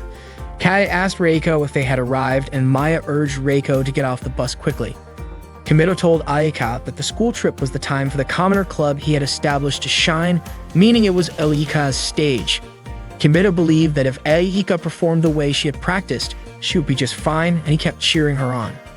The students then entered the Commoner Park. Before entering, they were briefed that the park had been built so they could experience the life of commoners, and they were encouraged to enjoy it fully. A large lift carried them down into the Commoner Park. Kimito was confused because the students did not seem to feel anything special when passing through the gate. He wondered what exactly they found so impressive. Inside the park, they were shown a model of a town near a train station. All the students were thrilled, and Mizuho nearly fainted from excitement upon seeing the Commoner Park. It turned out that it was the first time the students had ever seen traffic lights and crosswalks. They immediately tried to cross the street themselves, and soon after, all the students scattered around to explore the park. Kimito asked Aika if she was having fun visiting the park, and Aika nodded. Suddenly, a pile of tissues fell on Kimito. Miyuki explained that it was a tissue distribution, a common practice near train stations. She also mentioned that the tissues were soft and included moisturizer to prevent skin irritation, so no matter how many tissues they used, their skin would not be harmed. Miyuki then introduced them to one of the most iconic attractions for commoners, a restaurant. As soon as they arrived, the restaurant staff welcomed them. Miyuki instructed them to place their orders at the counter, where the menu was displayed for them to choose from. They had to tell the staff what they wanted to order. Reigo asked if they could sit down right after ordering. Miyuki explained that they needed to wait for their food there, which shocked the students because it meant they had to keep standing. Maya wondered how many minutes they would have to stand, and Kaya commented that even just eating seemed like a hassle for commoners. To make it even more surprising, Miyuki explained that at commoner restaurants, they had to carry their own food to the table, and this practice was called self-service. The students were amazed, and Reiko said it would be a tough lesson for them. Maya started to realize just how spoiled she had been. All the students agreed that commoners were really impressive. Reiko even said she was willing to wait an hour or two, and Maya agreed as well. However, Miyuki pointed out that they would not need to wait that long because the restaurant was a fast food place famous for its quick service. Their orders would be ready in just 1 or 2 minutes. They were all shocked to hear that. They could not even imagine how it was possible to serve food that quickly, and they started to wonder what kind of creatures commoners actually were. Miyuki then told them to go ahead and place their orders. Kimito reminded Aika that it was time for her to do it since he had already taught her how to order earlier. She just needed to ask for a teriyaki burger set and a cola zero. Kimito encouraged Aika to actually try it out, asking her to step up to the counter and place her order. Kimito noticed that Aika looked nervous, which surprised him. Then, unexpectedly, Reiko confidently stepped forward to the counter to order. Her friends cheered her on, calling her amazing. When Reiko reached the counter, the cashier greeted her and asked if she would be dining in. Reiko replied that she would not be eating in, but at a table. Miyuki quickly explained that the cashier meant whether she wanted to eat at the restaurant or take the food to go. Reiko started thinking that if it was packed to go, it would be like a snack for tea time. The cashier then showed her the menu. Kimito guessed that Reiko probably did not understand it, since even he sometimes got confused about what to order. Reiko stood there silently, looking a little lost. Seeing that, Kimito told Aika it was her chance to step in, but Aika stayed frozen. So Kimito walked up to the counter himself and mentioned that the most popular item was the teriyaki burger set. He also said there was something called Dika Max, but the portion seemed way too large for one person to finish alone. Reiko decided to order the teriyaki burger set. The cashier then asked what drink she would like. Kimito suggested ordering iced tea and Reiko agreed. After that, the cashier asked her to wait at the counter for her order. Reiko thanked Kimito and told him he was amazing. Next, it was Karen's turn to order, but she got distracted by the toys on display. Once everyone had gotten their food, Reiko invited everyone to start eating together. Kimito found it strange that even at a time like that, Aika chose to sit by herself. Kimito took a bite of the burger and was stunned by how delicious it was. He could feel the flavor of the meat burst in his mouth with just one bite. The rich seasoning made the juices taste amazing. The beef was not overly greasy, yet it still kept its juicy goodness.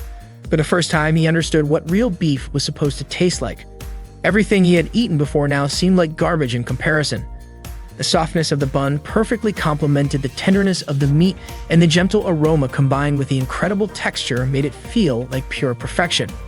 It felt like every grain of wheat had been crafted just to gently wrap around that burger. Eating it was like being transported to a whole new world. Kimito truly felt like he was experiencing heavenly harmony in his mouth.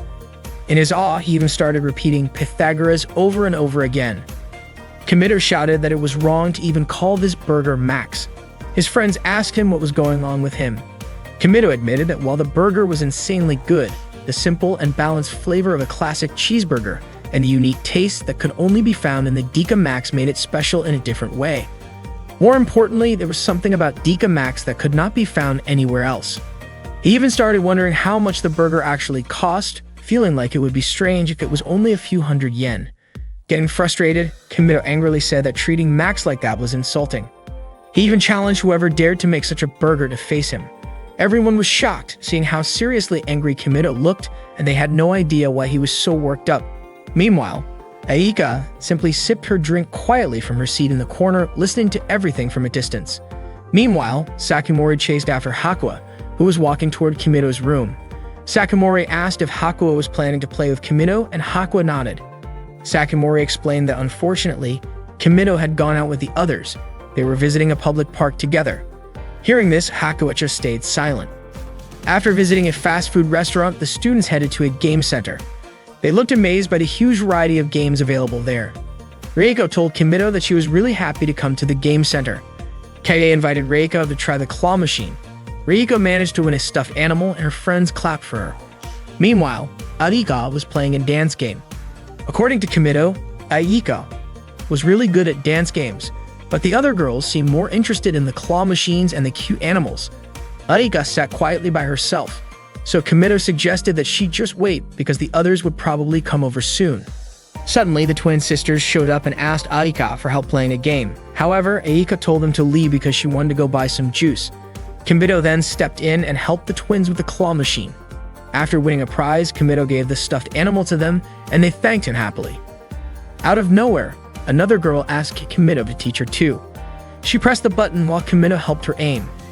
The girl was so nervous that Kimito advised her to focus on one stuffed animal and then press the other button. When their hands accidentally touched, the girl became even more flustered. Kimito gently encouraged her to move slowly and keep her eyes on the prize. After she successfully got a stuffed animal, she thanked Kimito warmly. To his surprise, more students lined up because they also wanted to be taught by Kimito. Even Reiko, who had already played in one earlier, asked for his help.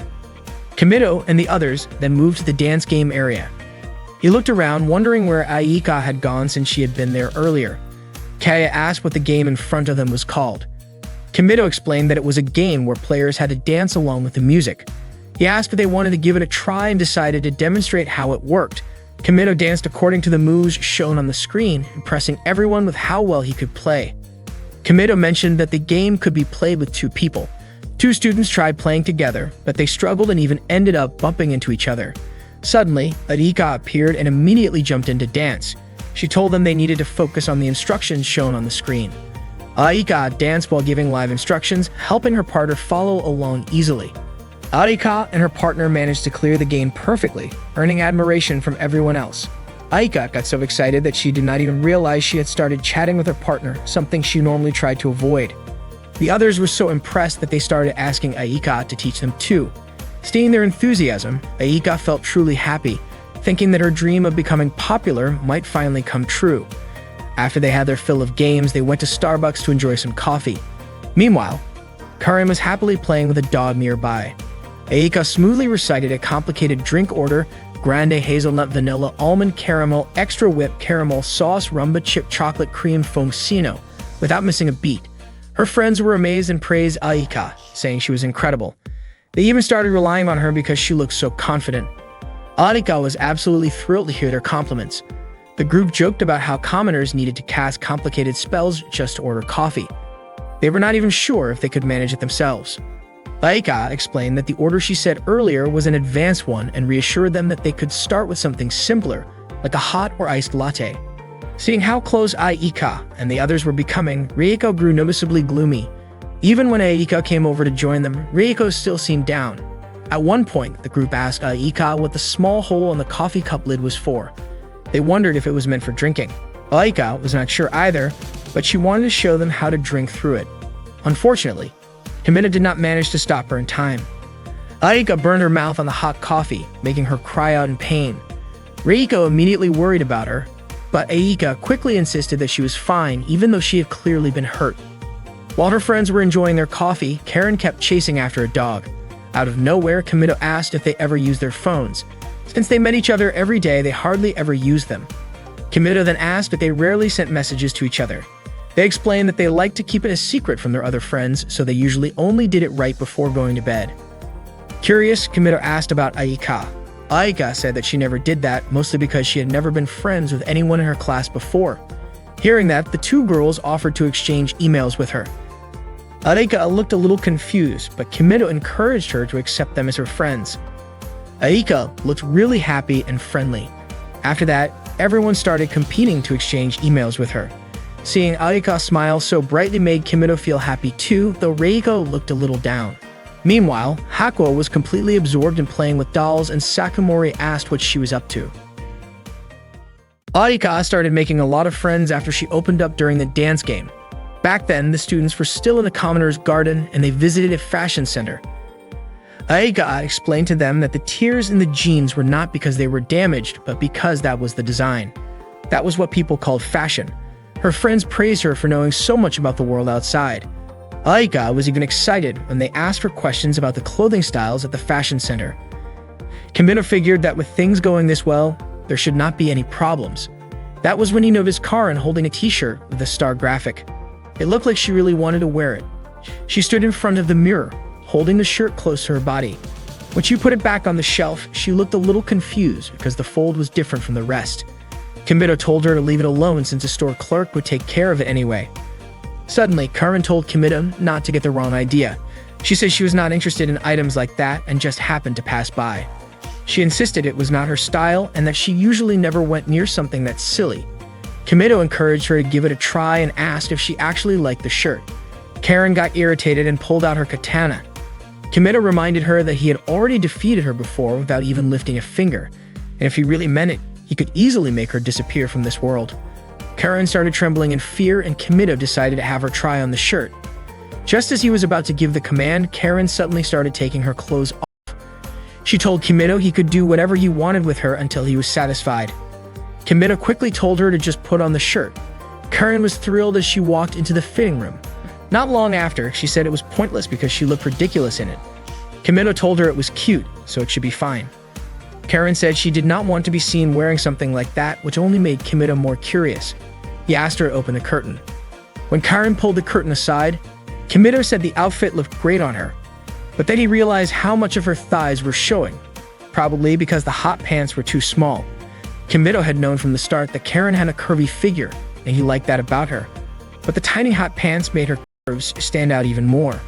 Her pale skin looked so soft that it reminded him of pudding or maybe even something like pork belly, but he immediately thought comparing her to that would be too disrespectful. He admitted that Karen was the very ideal thigh enthusiasts dreamed of with the most stunning beauty.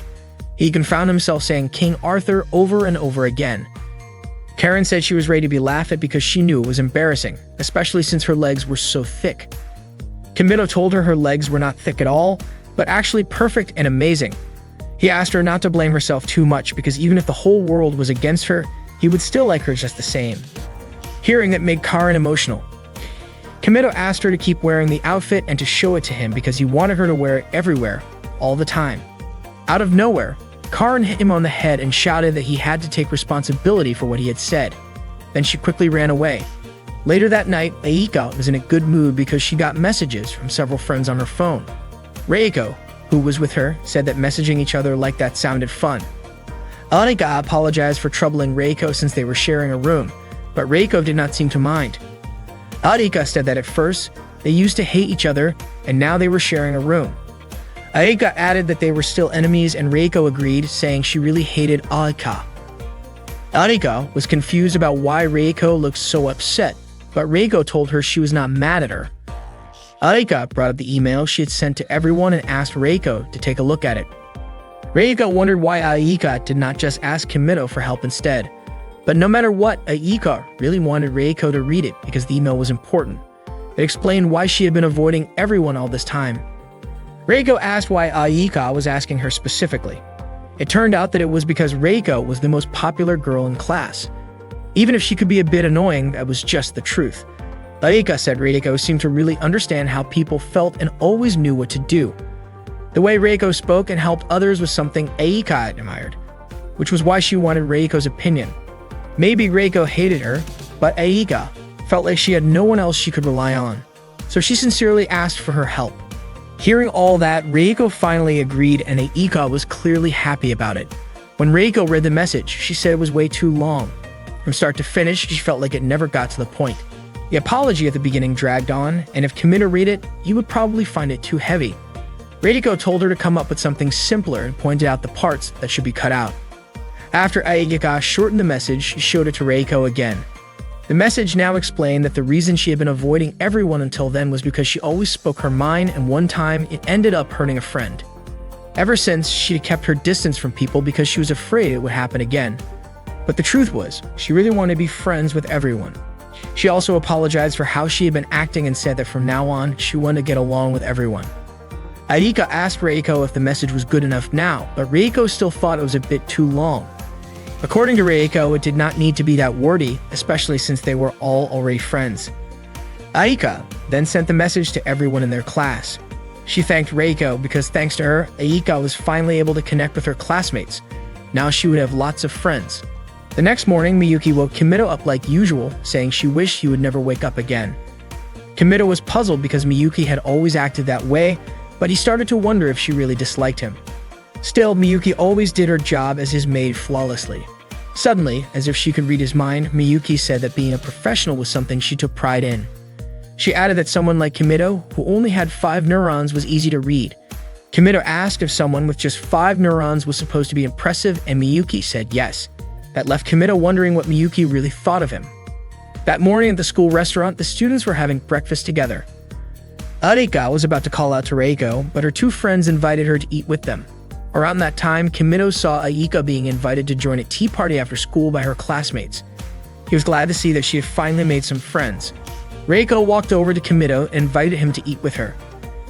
After breakfast, Kimito ran into Aika in front of the elevator. He said he was happy that she had made friends with everyone. Aika told him she was happy too because she had finally found her courage. Kimito said she had worked really hard, and Aika said that once she gave it a try, it actually felt easy. Kimito told her not to get too full of herself, but Aika said it was all thanks to him and thanked him. Kimito replied that the Commoner Club was now officially over. It was clear now that the club's true purpose had been to help Aika become more popular. From that day on, she would be joining her classmates for tea after school and joining a normal club. In other words, she had finally come out of her shell. At that moment, the elevator opened and they went their separate ways. At that moment, Kimito was enjoying a relaxing soak in the hot spring by himself. He felt pure bliss since it had been a while since he had taken a bath like that. Suddenly, Aika showed up at the bath and they both screamed in surprise. Kimito told her that the girls' bath time was supposed to be yesterday, but Aika said that everyone had agreed to bathe again in the same place.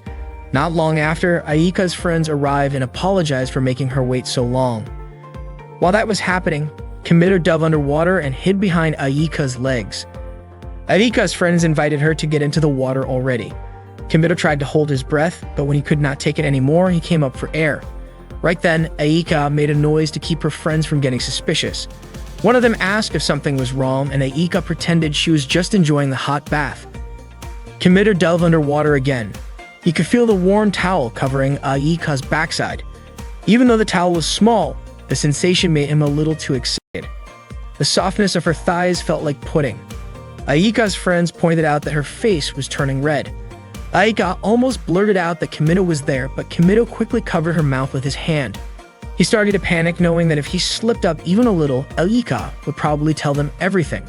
One of the girls grew suspicious, wondering why Aika's hand suddenly looked bigger and was coming from such a weird angle, but they brushed it off, thinking maybe it had just imagined it.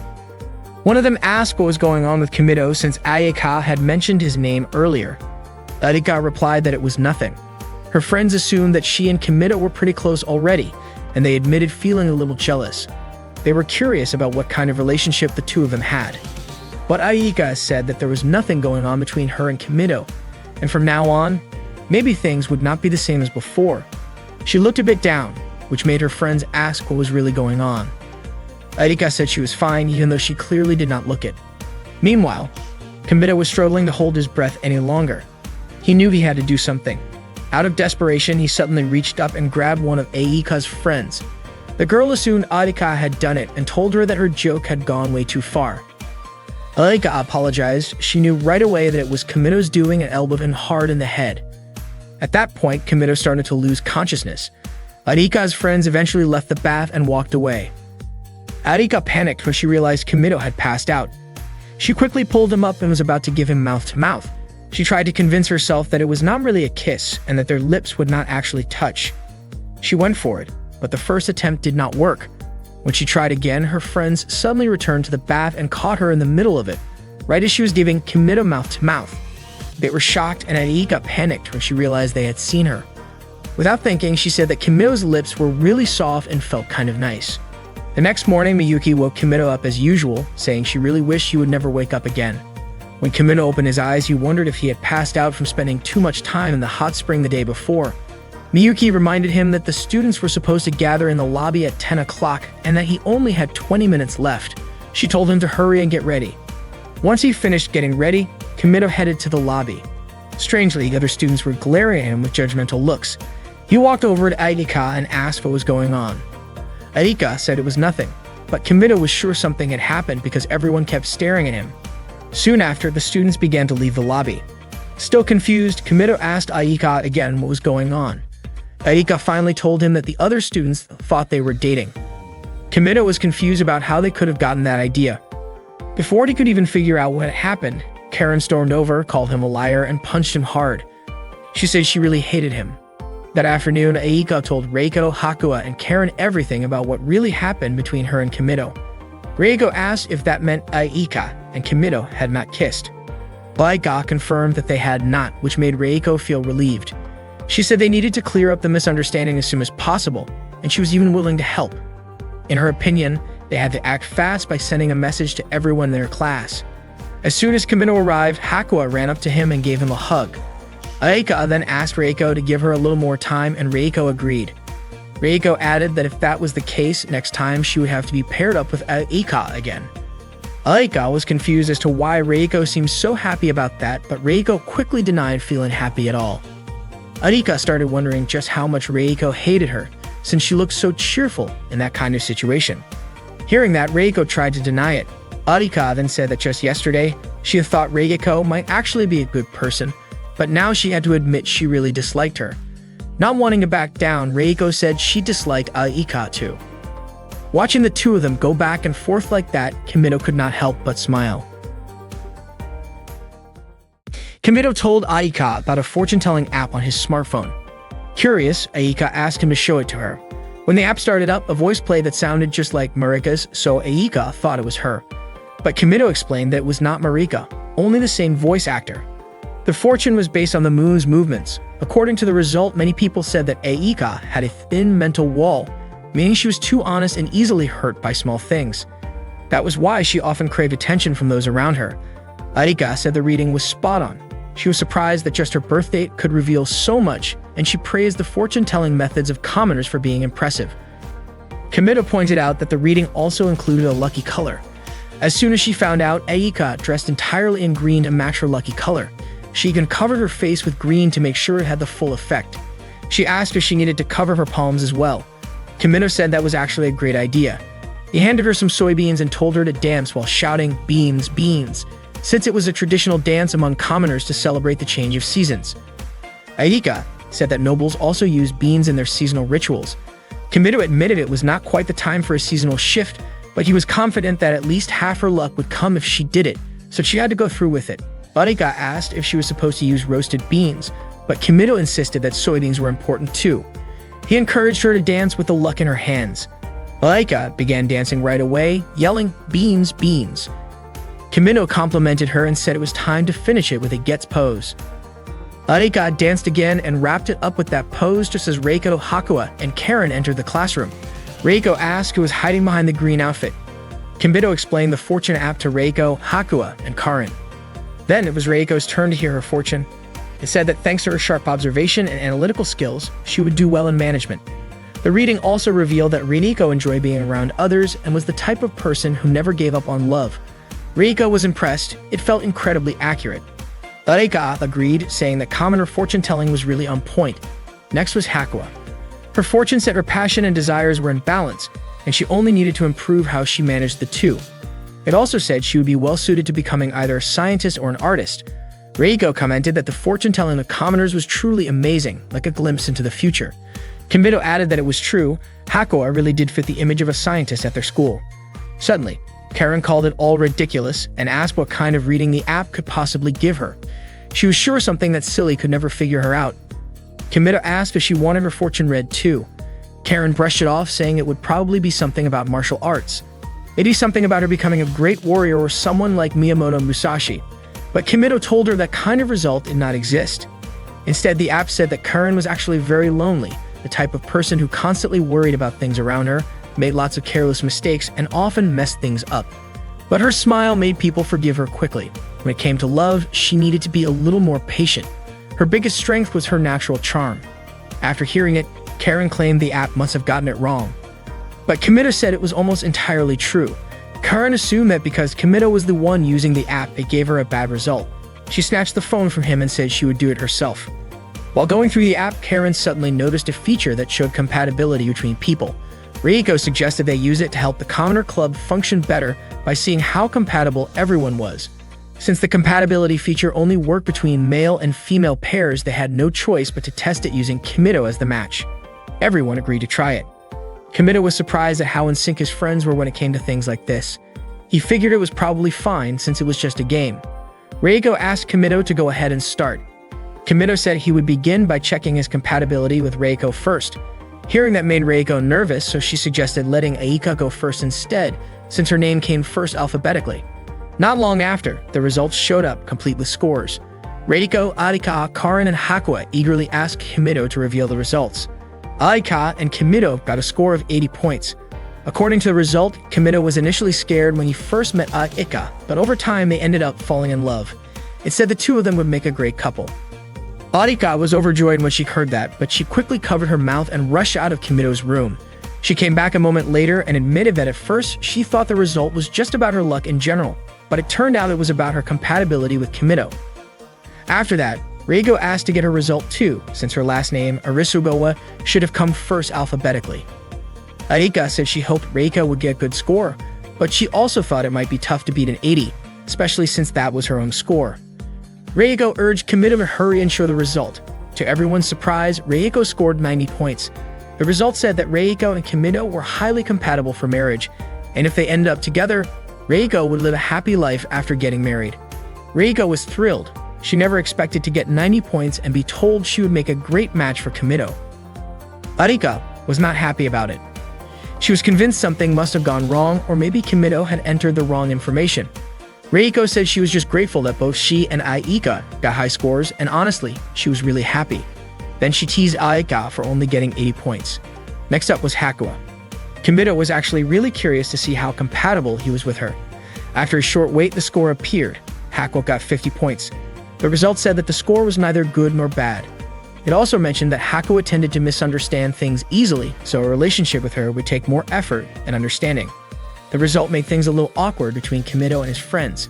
To ease the mood, Kimito reminded them that the compatibility test was just a fortune-telling game, and he invited everyone to have some tea together. Reiko asked Hakuya if she needed her to bring some new snacks, and Aika immediately offered to go get them. Kimido was surprised because he had assumed the result would not affect Hakuya at all. He then asked Karen if she wanted to try the compatibility test too. Karen said it would not be fair if she were the only one who did not do it, but Kimido told her that if she did not want to, she should not feel pressured. Not long after, Karen and Kimido's compatibility score came out 0 points. According to the result, if Karen and Kimido ended up together, Kimido would die. Kimido was shocked, and Karen was so upset that she actually pulled out her katana and pointed it at him. Kimido admitted that the result might be spot on, judging by how Karen was reacting. Karen said she did not care. She thought their compatibility did not need a test to prove it. She already knew it would be terrible. Kimido apologized and realized he had accidentally entered the wrong birth date for Karen. He quickly corrected it and re-entered the information. This time, the score came out as 100 points. The results said that Karen and Kimido were a destined and perfect couple. It claimed they were a pair who could understand each other's mind and body on a deep level. The suggestion from the result was that starting tomorrow, Karen should begin launching an aggressive romantic approach and use all her special skills on Kimido to make him hers. Karen didn't expect that the compatibility result would score 100 points. Kimido told Karen not to think too much about it, as it was just a regular fortune-telling. Aika and Reiko agreed that the fortune was likely inaccurate and that they shouldn't really believe it. Kimido was surprised because just a moment ago, Aika and Reiko had fully believed in the results. Aika quickly grabbed the smartphone and put her data along with Kimido's and searched for their compatibility results since the previous fortune didn't align with what she wanted. Reiko didn't want to be left out, so she did the same. Not long after, Aika showed her fortune with Kimido, which said that they would ideally connect without having to say a word, while Reiko and Kimido's fortune stated that everything depended on Reiko, which Aika thought was very accurate. Reiko also showed her result with Kimido, which indicated that they were the chosen couple destined for a happy marriage. Reiko mentioned that Aika and Kimido's compatibility was due to Aika's slow way of thinking, which stressed Kimido out. They continued to argue about whose fortune was more accurate, and Karen quickly intervened. Karen said Aika and Reiko didn't need to argue, as it was very embarrassing, especially since they were debating about which fortune was the most correct. According to Karen, the true fortune usually came from the moon, with the fortune teller dressed like a sailor. However, Aika and Reiko disagreed, saying that Pantanology Hainwell was the only reliable fortune. At that moment, Kimido and Hakuya could only watch them argue. Hakuya told Kimido that she was hungry and wanted him to make her some potato cakes or hotcakes. Kimido agreed to make them and invited Hakuya to join him in the kitchen to make food together. The next morning, Miyuki woke Kimido up as usual, saying she hoped Kimido would never wake up. Kimido felt trapped in this endless loop every morning. He asked why Miyuki always acted like that, watching and waiting for him to wake up. Miyuki replied with a question, asking if there was a rule that made her have to answer Kimido's question. Kimido said that there wasn't such a rule. Miyuki explained that she was a maid assigned to Kimido, and waking him up was part of her job. She also admitted that she didn't actually want to work for Kimido, but as the head maid, if she couldn't fulfill her duties, it would make her regret it, so she had to keep watching Kimido and wait for him to wake up. Even just watching Kimido became part of her job. Miyuki even threatened Kimido with scissors when he said something she considered sexual harassment. Kimido got scared and asked Miyuki to put the scissors away. He told her that she didn't need to wake him up anymore since he had an alarm on his phone. Miyuki, however, wanted to destroy Kimido's phone, considering it an enemy of her job. She warned that if Kimido kept insisting, she would get serious and even wear roller skates every morning to wake him up with a triple axel. Kimido thought that would look weird, but Miyuki said that if that's what Kimido wanted, she would wake him up the usual way. Miyuki quickly left, telling Kimido to hurry up and change his clothes. After changing, Kimido watched a match between muscular men until Karen approached him. Kimido asked what was going on with Karen, and it turned out that Karen had remembered a suggestion from the fortune that said she should start making aggressive moves and use all her special abilities on Kimido to make him hers. Karen immediately showed Kimido her swordsmanship skills. She told him that her special ability was using a katana and asked if it was impressive. Kimido, frightened, quickly responded that it was indeed impressive. Kimido was puzzled as to why Karen suddenly decided to use her special ability. Karen noticed that Kimido's sleeve was torn and asked how that happened. Kimido explained that it was Karen's doing, and Karen promised to fix it right away. She pulled Kimido into her room because she didn't have any sewing tools. Upon arriving in Karen's room, Kimido commented that it was very simple. According to Karen, those who choose the path of the sword don't need unnecessary decorations, as simplicity and steadfastness are her motto. She asked Kimido to sit down and immediately prepare tea for him. Kimito was surprised to see a picture of a rabbit on the cup, while Karen quickly grabbed her sewing tools. When Karen opened the closet, Kimito was taken aback to find more items with rabbit designs inside. After taking her sewing tools, Karen asked Kimito to turn around. At that moment, Kimito thought Karen was undressed behind him, but she was actually wearing clothes she had bought when they went to the public park. When Kimito turned around, he was struck by how stunning Karen looked in those clothes. He told her that they suited her perfectly, just as he had said before. Karen told him not to misunderstand just because the outfit was simple, but Kimito insisted that it suited her and made her look beautiful. Karen mentioned that she would probably continue wearing it, but not for Kimito. Karen then began sewing the sleeve of Kimito's shirt, and Kimito watched her, which made Karen wonder what he was thinking. Kimito said he was just thinking that Karen could make an ideal wife. Upon hearing this, Karen became nervous and even pulled at the shirt she was sewing. After finishing, Kimito praised Karen's sewing, saying it was so well done it was hard to tell it had been repaired. Karen replied that this was her best skill right after her swordsmanship. Kimito praised her, saying that even his mother couldn't sew as well. Karen asked if that meant Kimito was indirectly inviting her to meet his parents. She also mentioned that Kimito's underwear was torn and that she could sew it too, but Kimito refused, saying that if he took it off, he would be half naked. Karen insisted taking the underwear to fix it, which caused Kimito to fall. She apologized and approached him, commenting that Kimito's arms were slim, though different from a woman's, and that it didn't mean anything special. She was curious how Kimito could be stronger than her. Karen said, wasn't his palm rough from always holding a sword? She sometimes worried if what she was doing was right, especially lately, when she wondered if women should be too strong. Kimito responded that the roughness of Karen's hands and the strength of her muscles were proof of her hard work. Everyone knew what she had done, and it could be said it was beautiful. Hearing this, Karen felt touched. Suddenly, Reiko, Aika, and Hakuya entered Kimito's room, but there was no one there, even though Aika had heard from her friends that Kimito had gone to Karen's room. At that moment, Karen suggested that Kimito hide in the closet. Kimito wondered why they needed to hide from everyone else. As they squeezed into the closet, their bodies were pressed against each other. Kimito leaned against Karen's chest because the space was too cramped. Before long, the closet door opened. Aika and the others were shocked to see this, and Aika wondered if Kimito was doing something in the closet. Accidentally, Aika saw a wrestling video on Kimito's smartphone. Kimito explained that it was just a prediction. Aika wondered if Kimito had to do what the prediction said, and Kimito quickly decided to try it out. Hakuya remembered the result of the fortune-telling that said her compatibility with Kimito was 50, which wasn't particularly good or bad. Since Hakuya was the type of person who could easily misunderstand things, it required extra effort for them to truly understand each other. Sakimori came over and asked why Hakuya hadn't eaten her food yet. She wondered if perhaps Hakuya didn't like the meal. To her surprise, Hakuya had shaped the food into Kimito's face.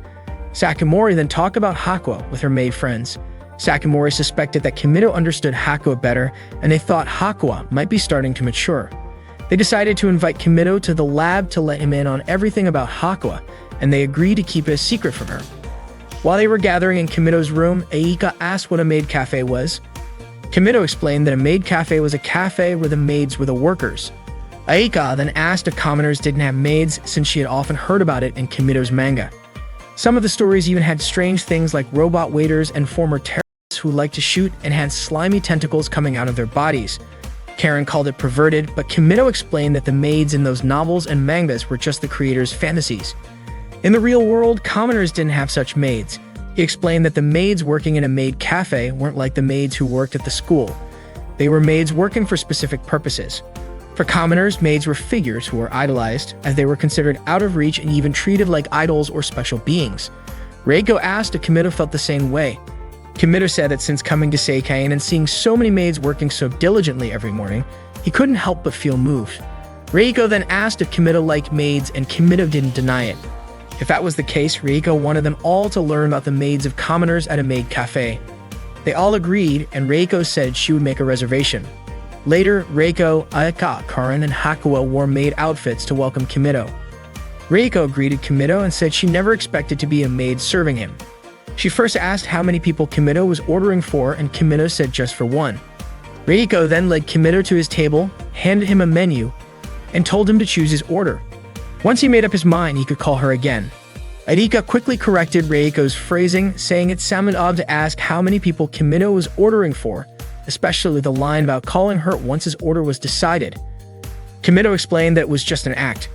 Reiko suggested that maybe Aika had her own way of thinking, so they didn't have to hesitate about asking Aika to leave.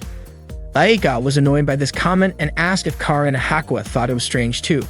Karen admitted she hadn't really thought about it that much. Aika then got irritated that Kimito was just staring blankly and not saying anything further. Kimito explained the difference between the maids they knew and the maids commoners considered. For example, when Kimito ordered juice, the maid would bring it with love and care. Reiko didn't quite understand what Kimito meant, and Aika asked Kimito to demonstrate. Reiko also pleaded with Kimito to show them, and Aika insisted that if Kimito didn't demonstrate, she wouldn't understand. Karen immediately pressured Kimito to do it.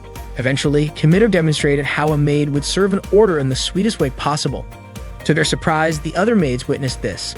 They immediately reported to Sakamori and the other maids, saying that Kimito seemed to be interested in maids. Meanwhile, Aika was demonstrating how a maid serves an omelet to Kimito. Aika seemed nervous as she mentioned that she put love into the omelet to make it taste better. She then imitated the gesture that Kimito had shown earlier, admitting that she couldn't do such an embarrassing thing.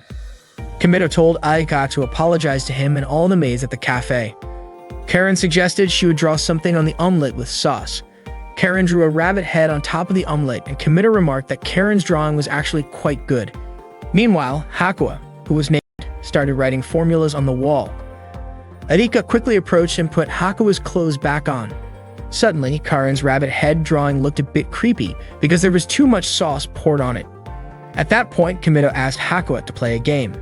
Hakua then played rock, paper, scissors with Kimito. In the first round, Hakua lost and then she tried again, only to lose once more. Hakua was about to play again when Kimito told her there was no rule that the maid had to win. Reiko told Hakua that there were more fun games to play. She then asked Kimito what the next game would be. Kimito suggested they could either sing or dance. Reiko, who loved singing, asked Kimito if she could sing for him. Arika got upset and wondered why Kimito would say something like that, but Kimito didn't understand what Aika meant. Reiko was about to perform her best song, but Aika quickly stopped her. However, Reiko insisted on singing Ave Maria. To everyone's surprise, Reiko's voice was not only off-key but also terribly loud, to the point that it shook the entire room.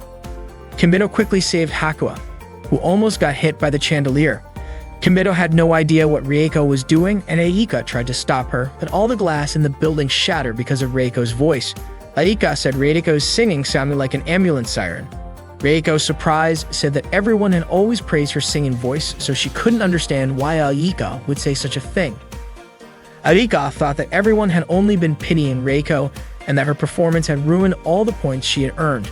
Reiko then asked Kimito for his opinion on her singing, but before he could answer, a pair of underwear landed on Kimito's head. At that moment, Hakua was still writing formulas on the table. Karen suggested they all continue their argument, and she was willing to take care of Hakua. However, seeing Karen grin like that at Hakua, Kimito wouldn't let her touch Hakua. Just then, Sakamori entered and saw the chaos. The maids began cleaning the place up. Sakamori told Reiko, Arika, and Karen to change clothes and return to their rooms as their maid uniforms would be cleaned by the other maids. Kimito remarked that maids at Seikangen were different because the maids at the cafe didn't clean up, wash clothes, or wake anyone up in the morning. In other words, they only served orders and acted cute without dealing with personal matters. Karen was puzzled and wondered how that could be called being a maid. Reiko asked if Kimito liked commoner maids, and Kimito replied that he didn't hate them. The next day, Sakamori approached Kimito, who was relaxing in the back garden. Kimito thanked Sakamori and said that real maids were truly amazing. Sakamori then asked if Kimito would like to watch the maids work, and Kimito agreed to go along. Sakamori led Kimito to the lab. Kimito commented that the lab was quite large and asked if the maids didn't find it troublesome to clean it. Sakamori said it wasn't difficult at all. She guided Kimito around the lab. First, she showed him Hakua's research area where they saw Hakua working hard on programming. After a while, Hakua began taking off her clothes while writing formulas. Soon, a group of maids arrived. They were Hakua's employees who would record her notes and tidy things up. Once Hakua finished writing, the maids recorded her notes. Sakamori immediately told the maids that Kimito was there, and they were surprised, quickly putting Hakua's clothes back on. Hakua quickly approached Kimito and Sakamori. Kimito praised Hakua for being so capable and even said that she was pretty cool. Sakamori asked Hakua to take Kimito on a tour. Kimito mentioned that he was actually interested in seeing the maids, and Hakua immediately took his hand. which moved the maids deeply. Sakamori told Kimido not to worry about them. Hakuo led Kimido around and took him to a room called the Sandbox, a place she used when she wanted to change her atmosphere. Kimido complimented the sandcastle Hakuo had made. Hakuo grabbed a bucket and a shovel, inviting Kimido to play together. Hakuo then sat on Kimido's lap, which once again made the maids emotional. Sakamori mentioned that the maids were on their break since they also needed rest. She told Kimido not to pay them any mind. At that moment, Hakuo wanted to build a sand house and asked Kimido to help. She compared her small hands to his much bigger ones. Hakuo stretched out her fingers and Kimido teased her, saying it wouldn't make her hands grow bigger. Hakuo blushed and gently hit his hand, which made the maids feel moved again. Sakamori reminded Kimido not to mind the maids. Once the sand house was finished, Sakamori reminded Hakuo it was time for lunch. Kimido asked if Hakuo wanted to eat, and she nodded. Sakamori told him there was a staff canteen and invited him to eat there, mentioning that serving Hakuo's friend was also part of the maid's duties. Hakuo took Kimido's hand, and they walked toward the staff canteen, with the maids following behind them. It turned out that it was also the maids' lunchtime, and they asked Kimido not to pay them any mind. When they arrived at the canteen, they were surprised to find that they had run out of plates, so Kimido had to share a plate with Hakuo. Their meal was an omelette with their names written on top along with a heart-shaped drawing. Sakamori explained that the maids always drew hearts on the food. Kimido felt a little awkward seeing his name paired with Hakuo's. He asked Sakamori for a smaller plate, but she said they had run out of those too. Kimido pointed out that he saw a stack of plates, but one of the maids had dropped them all. Sakamori apologized, saying the plates had all fallen. Kimido remarked that it seemed intentional, but Sakamori explained that the maids in the lab had a lot of mental pressure, which sometimes caused their stress to overflow. She then invited Kimido and Hakuo to continue eating together. Kimido started feeding Hakuo, which deeply moved the maids. They were happy to see how close Kimido and Hakuo were. When Kimido noticed that the maids were watching them, it once again asked him not to mind them. There was only one spoon on the table, so Kimido asked for another, but Sakamori said they were out of spoons as well. She then joked that they might as well continue their indirect kiss by sharing a spoon. Kimido was puzzled by her words, and Sakamori explained that miracles could change fate, which is why it was called a miracle.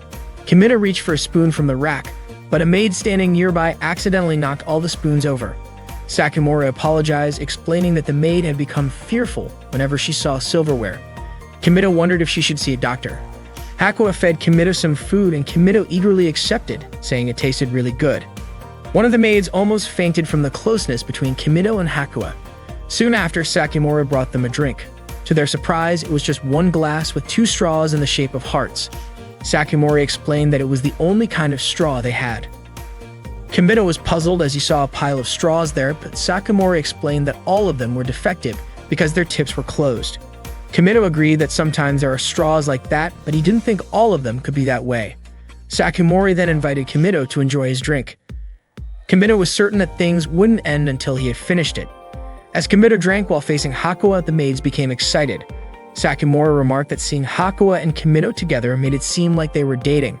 Kimido suddenly realized that, until now, he had only seen the top of Hakuo's head because she always sat on his lap. He had never noticed that Hakuo actually had a beautiful face. Just then, Miyuki arrived, surprising the maids. Kimido was curious if Miyuki, as the head maid, was really that impressive. Miyuki told Sakamori that the official verification request from the company had arrived, but since there was no response from the lab, it had been sent directly to her. The maids quickly scattered. Kimido asked if he and Hakuo should leave as well, but Hakuo just left him behind. That evening, Kimido apologized to Sakamori for staying too long in the lab and making Miyuki angry. Sakamori reassured him not to worry about it and asked if Kimido was starting to understand. Kimido admitted that honestly he didn't fully understand the maid's work, but he was happy to have seen a side of Hakuo that he had never known. Hearing this, Sakamori was pleased and suggested that Kimido visit the lab again next time. That night, Sakamori and the maids celebrated together because their plan had been a huge success. The maids were probably still surprised by Miyuki's sudden appearance. One of the maids asked if anyone knew why Miyuki had chosen Kimido to be the counter sample. Some knew there had been other candidates, but Miyuki had picked Kimido. Perhaps Miyuki felt something special or something like that. Sakamori explained that Kimido actually had a good reputation. The maids agreed to thank Miyuki for choosing Kimido, and from then on, they would make everything even more dramatic. Aika visits Kimito's room because he had asked her to speak with him privately. Aika asked what the reason was for Kimito wanting to be alone with her. Kimito replied that it was better to talk to Aika alone. Aika then asked if that was the reason Kimito had told the others that he was busy and that the club activities were canceled for the day. Kimito admitted that it was true. Hearing this, Aika immediately looked nervous. Kimito asked why she seemed so nervous, especially since they had known each other for a long time and she shouldn't be nervous anymore. Aika didn't quite understand the meaning of Kimito's statement. Kimito asked Aika to sit on his bed and handed her a gift. Of course, Aika initially refused and asked why Kimito was giving her a gift. Kimito said he just wanted to give it to her, and then urged her to open the gift. When Aika opened it, she found that it was a yellow outfit for a man. Kimito gave it to her because Aika had once said that she really wanted to be popular. According to Kimito, this was the right time to help her seriously. He said that this outfit was a secret weapon for becoming popular, so if Aika wore the yellow outfit and did the gets move, she could become popular very quickly. Aika asked what gets meant. Kimito explained that gets was a greeting commonly used by common people. Aika became suspicious of Kimito because he had pranked her before. Kimito admitted that he had pranked Aika once or twice, but this time he was serious. He showed her a photo on his smartphone of a man in a yellow outfit doing the gets move. The man's name was Dandy Sakano, and he was the creator of Gets. Thanks to Gets, Dandy Sakano had become famous nationwide. Kimito also showed that there were 388,000 pages on the internet about Dandy Sakano. Aika was shocked to hear that, especially when her search reached 781,000 results. She didn't expect Dandy Sakano to be that famous. Aika also saw that many people on the internet were doing gets. Kimito explained that among common people, gets had become popular, almost like a greeting between friends, a sign of friendship. The comedian who made gets famous was Dandy Sakano. Aika asked what a comedian was, and Kimito explained that a comedian was someone whose job was to make everyone smile. Aika thought that was impressive. Kimito asked if Aika knew what she needed to do now, and Aika agreed to wear the yellow outfit right then and there. After Aika put on the yellow outfit, Kimito called her Dandy Aika. Aika immediately did the gets move, just like Dandy Sakano, but Kimito told her that her movement wasn't perfect yet. He asked her to spread her legs more and crouch slightly. Aika did the gets pose again, and Kimito quickly took a photo of her. Aika suggested showing it to the others, but Kimito demonstrated the next technique, which was to do the gets move while spinning. Aika tried the spin several times with a new technique. This technique was called the spinning gets. Then Kimito demonstrated the final move, where Aika would make a satisfied face, raise her right hand and knee, and then quickly move backward as if disappearing from the stage. Kimito praised Aika for doing it perfectly. Aika was thrilled with her new knowledge, and Kimito felt that his mission was complete. It was time for him to tell Aika the truth. He was sure that Aika would punch him. However, just then, Aika excitedly ran out of the room to show the others so she could become popular. Kimito was surprised and immediately ran after her. As he rushed out, he accidentally bumped into Miyuki. Kimito unintentionally touched Miyuki's smooth and soft thigh, which felt unlike regular skin. He hadn't expected the beauty of Miyuki's thigh, which seemed to go on forever. Kimito realized that his head was actually inside Miyuki's skirt. He immediately apologized to Miyuki for his accidental touch. Miyuki said that being touched wasn't a problem of where it happened, but more about who did it. These two things had very different meanings, and thanks to Kimito, she now understood. She thanked him. Miyuki then asked if she could report it to the counseling office. Kimito tried to apologize again, but he suddenly remembered Aika and rushed to catch up with her. Miyuki asked why Kimito had given Aika a yellow shirt. Kimito explained that the shirt was for the Commoner Club. Miyuki then asked if Kimito's preferences had changed and whether he wanted to approach a girl based on the kind of appearance he liked. Kimito quickly denied it and tried to reassure Miyuki that he only liked muscles. Miyuki felt reassured and left right away. Meanwhile, Reiko ran into Aika, who was jogging. She asked what kind of shirt Aika was wearing. Aika simply replied that it was none of Reiko's business and continued running. However, Reiko chased after her, irritated by Aika's response. Aika called Reiko strange for the way she ran, but Reiko said it was Aika's shirt that seemed strange to her. Aika arrogantly replied that the shirt she was wearing was the one commoners dreamed of, and then she demonstrated the Gets gesture, which was a famous greeting in the commoner community. She also explained to Reiko that the shirt she was wearing belonged to a comedian named Dandy Sakano, who created the gets gesture. Reiko asked if Kimido had told her that. Arika confirmed that Kimido had given her the yellow shirt, which made Reiko feel hurt. Arika then asked what Reiko thought of the yellow shirt. Reiko admitted that yellow was indeed a cheerful color and that Arika looked good in it. Moreover, the fact the shirt was given to Arika by Kimido made Reiko feel a little envious. Arika suggested that Reiko ask Kimido for one, or she could even ask Kimido to get one for her. Reiko thanked Arika and said that at first she thought gets was something Arika had created herself. Arika explained that gets was performed by 781,000 people worldwide, which shocked Reiko. Reiko then tried to do the gets gesture, but Arika said it looked bad and showed her how Dandy Sakano did it. Afterward, Arika taught Reiko how to do gets properly. They both did it together, and Reiko didn't expect to succeed at such a commoner gesture, but she found it felt liberating. Reiko suggested they teach their friends the amazing commoner greeting. Meanwhile, Kimido was still looking for Arika, but hadn't found her. When he opened the classroom door, he was shocked to see all of his friends wearing yellow male shirts, exactly like the one he had given Arika. His friends greeted him, and Reiko explained that she and Arika had just taught everyone how to do gets. Arika proudly said that everyone had managed to do it and that they could now be friends with commoners. Reiko then asked everyone to show Kimido the gets gesture. Later that afternoon, when Reiko was about to enter Kimido's room, she overheard him on the phone with a friend. She heard Kimido saying that since he arrived at Seikane, he realized that men were better, and that when talking to women, one had to be careful, but with men, anything could be discussed. Kimido also mentioned that he was missing the smell and muscular bodies of men and that he was homesick. Reiko was shocked by what she heard and immediately ran off. Reiko then told Aika, Hakua, and Karen what she had overheard while they were having tea together. Reiko mentioned that Kimido seemed bored in a place where only women were present and that he wanted to meet men. Arika asked if that meant Kimido missed muscles, and Reiko didn't deny it since Kimido had said it himself.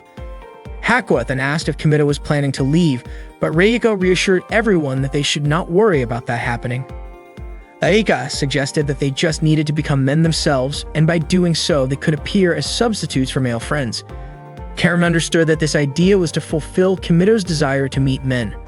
Reiko agreed, believing that if they worked hard to become men, they could keep Kimido at Seikane.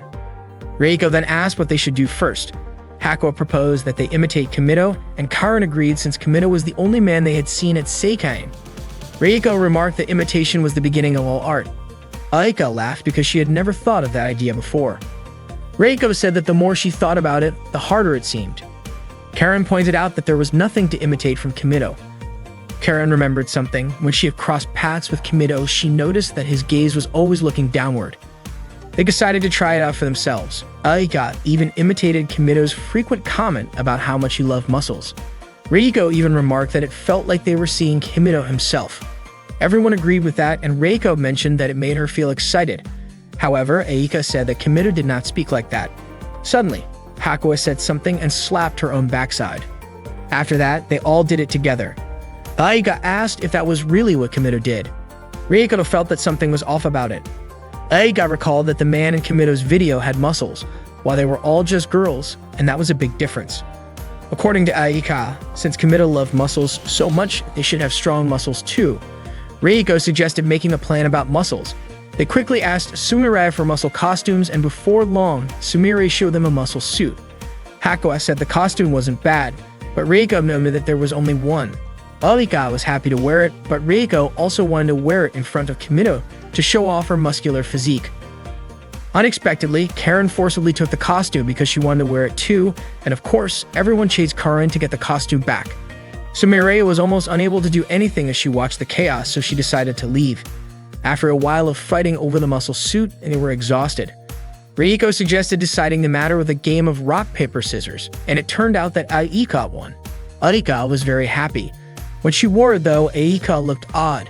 Reiko said she did not see her as a macho princess, and Hakua agreed, mentioning that it looked strange because of Aika's hairstyle. Reiko suggested that Aika should have a hairstyle like Kimido's. Karen said that if Aika really wanted to look like a man, she should not do it halfway. Karen recommended that Aika wear a homage style like the samurai because Kimido had once told her that every Japanese man wanted to become a samurai. Reiko also advised Aika not to wear a skirt since men wore pants. Then they decided to give Aika a mustache to make her look more masculine. After that, Rieko suddenly remembered something important. She had heard Kimido mention that you really missed the smell of a man's body and muscles. Aika pointed out that a man's body odor was also important, and Rieko asked what a masculine scent was like.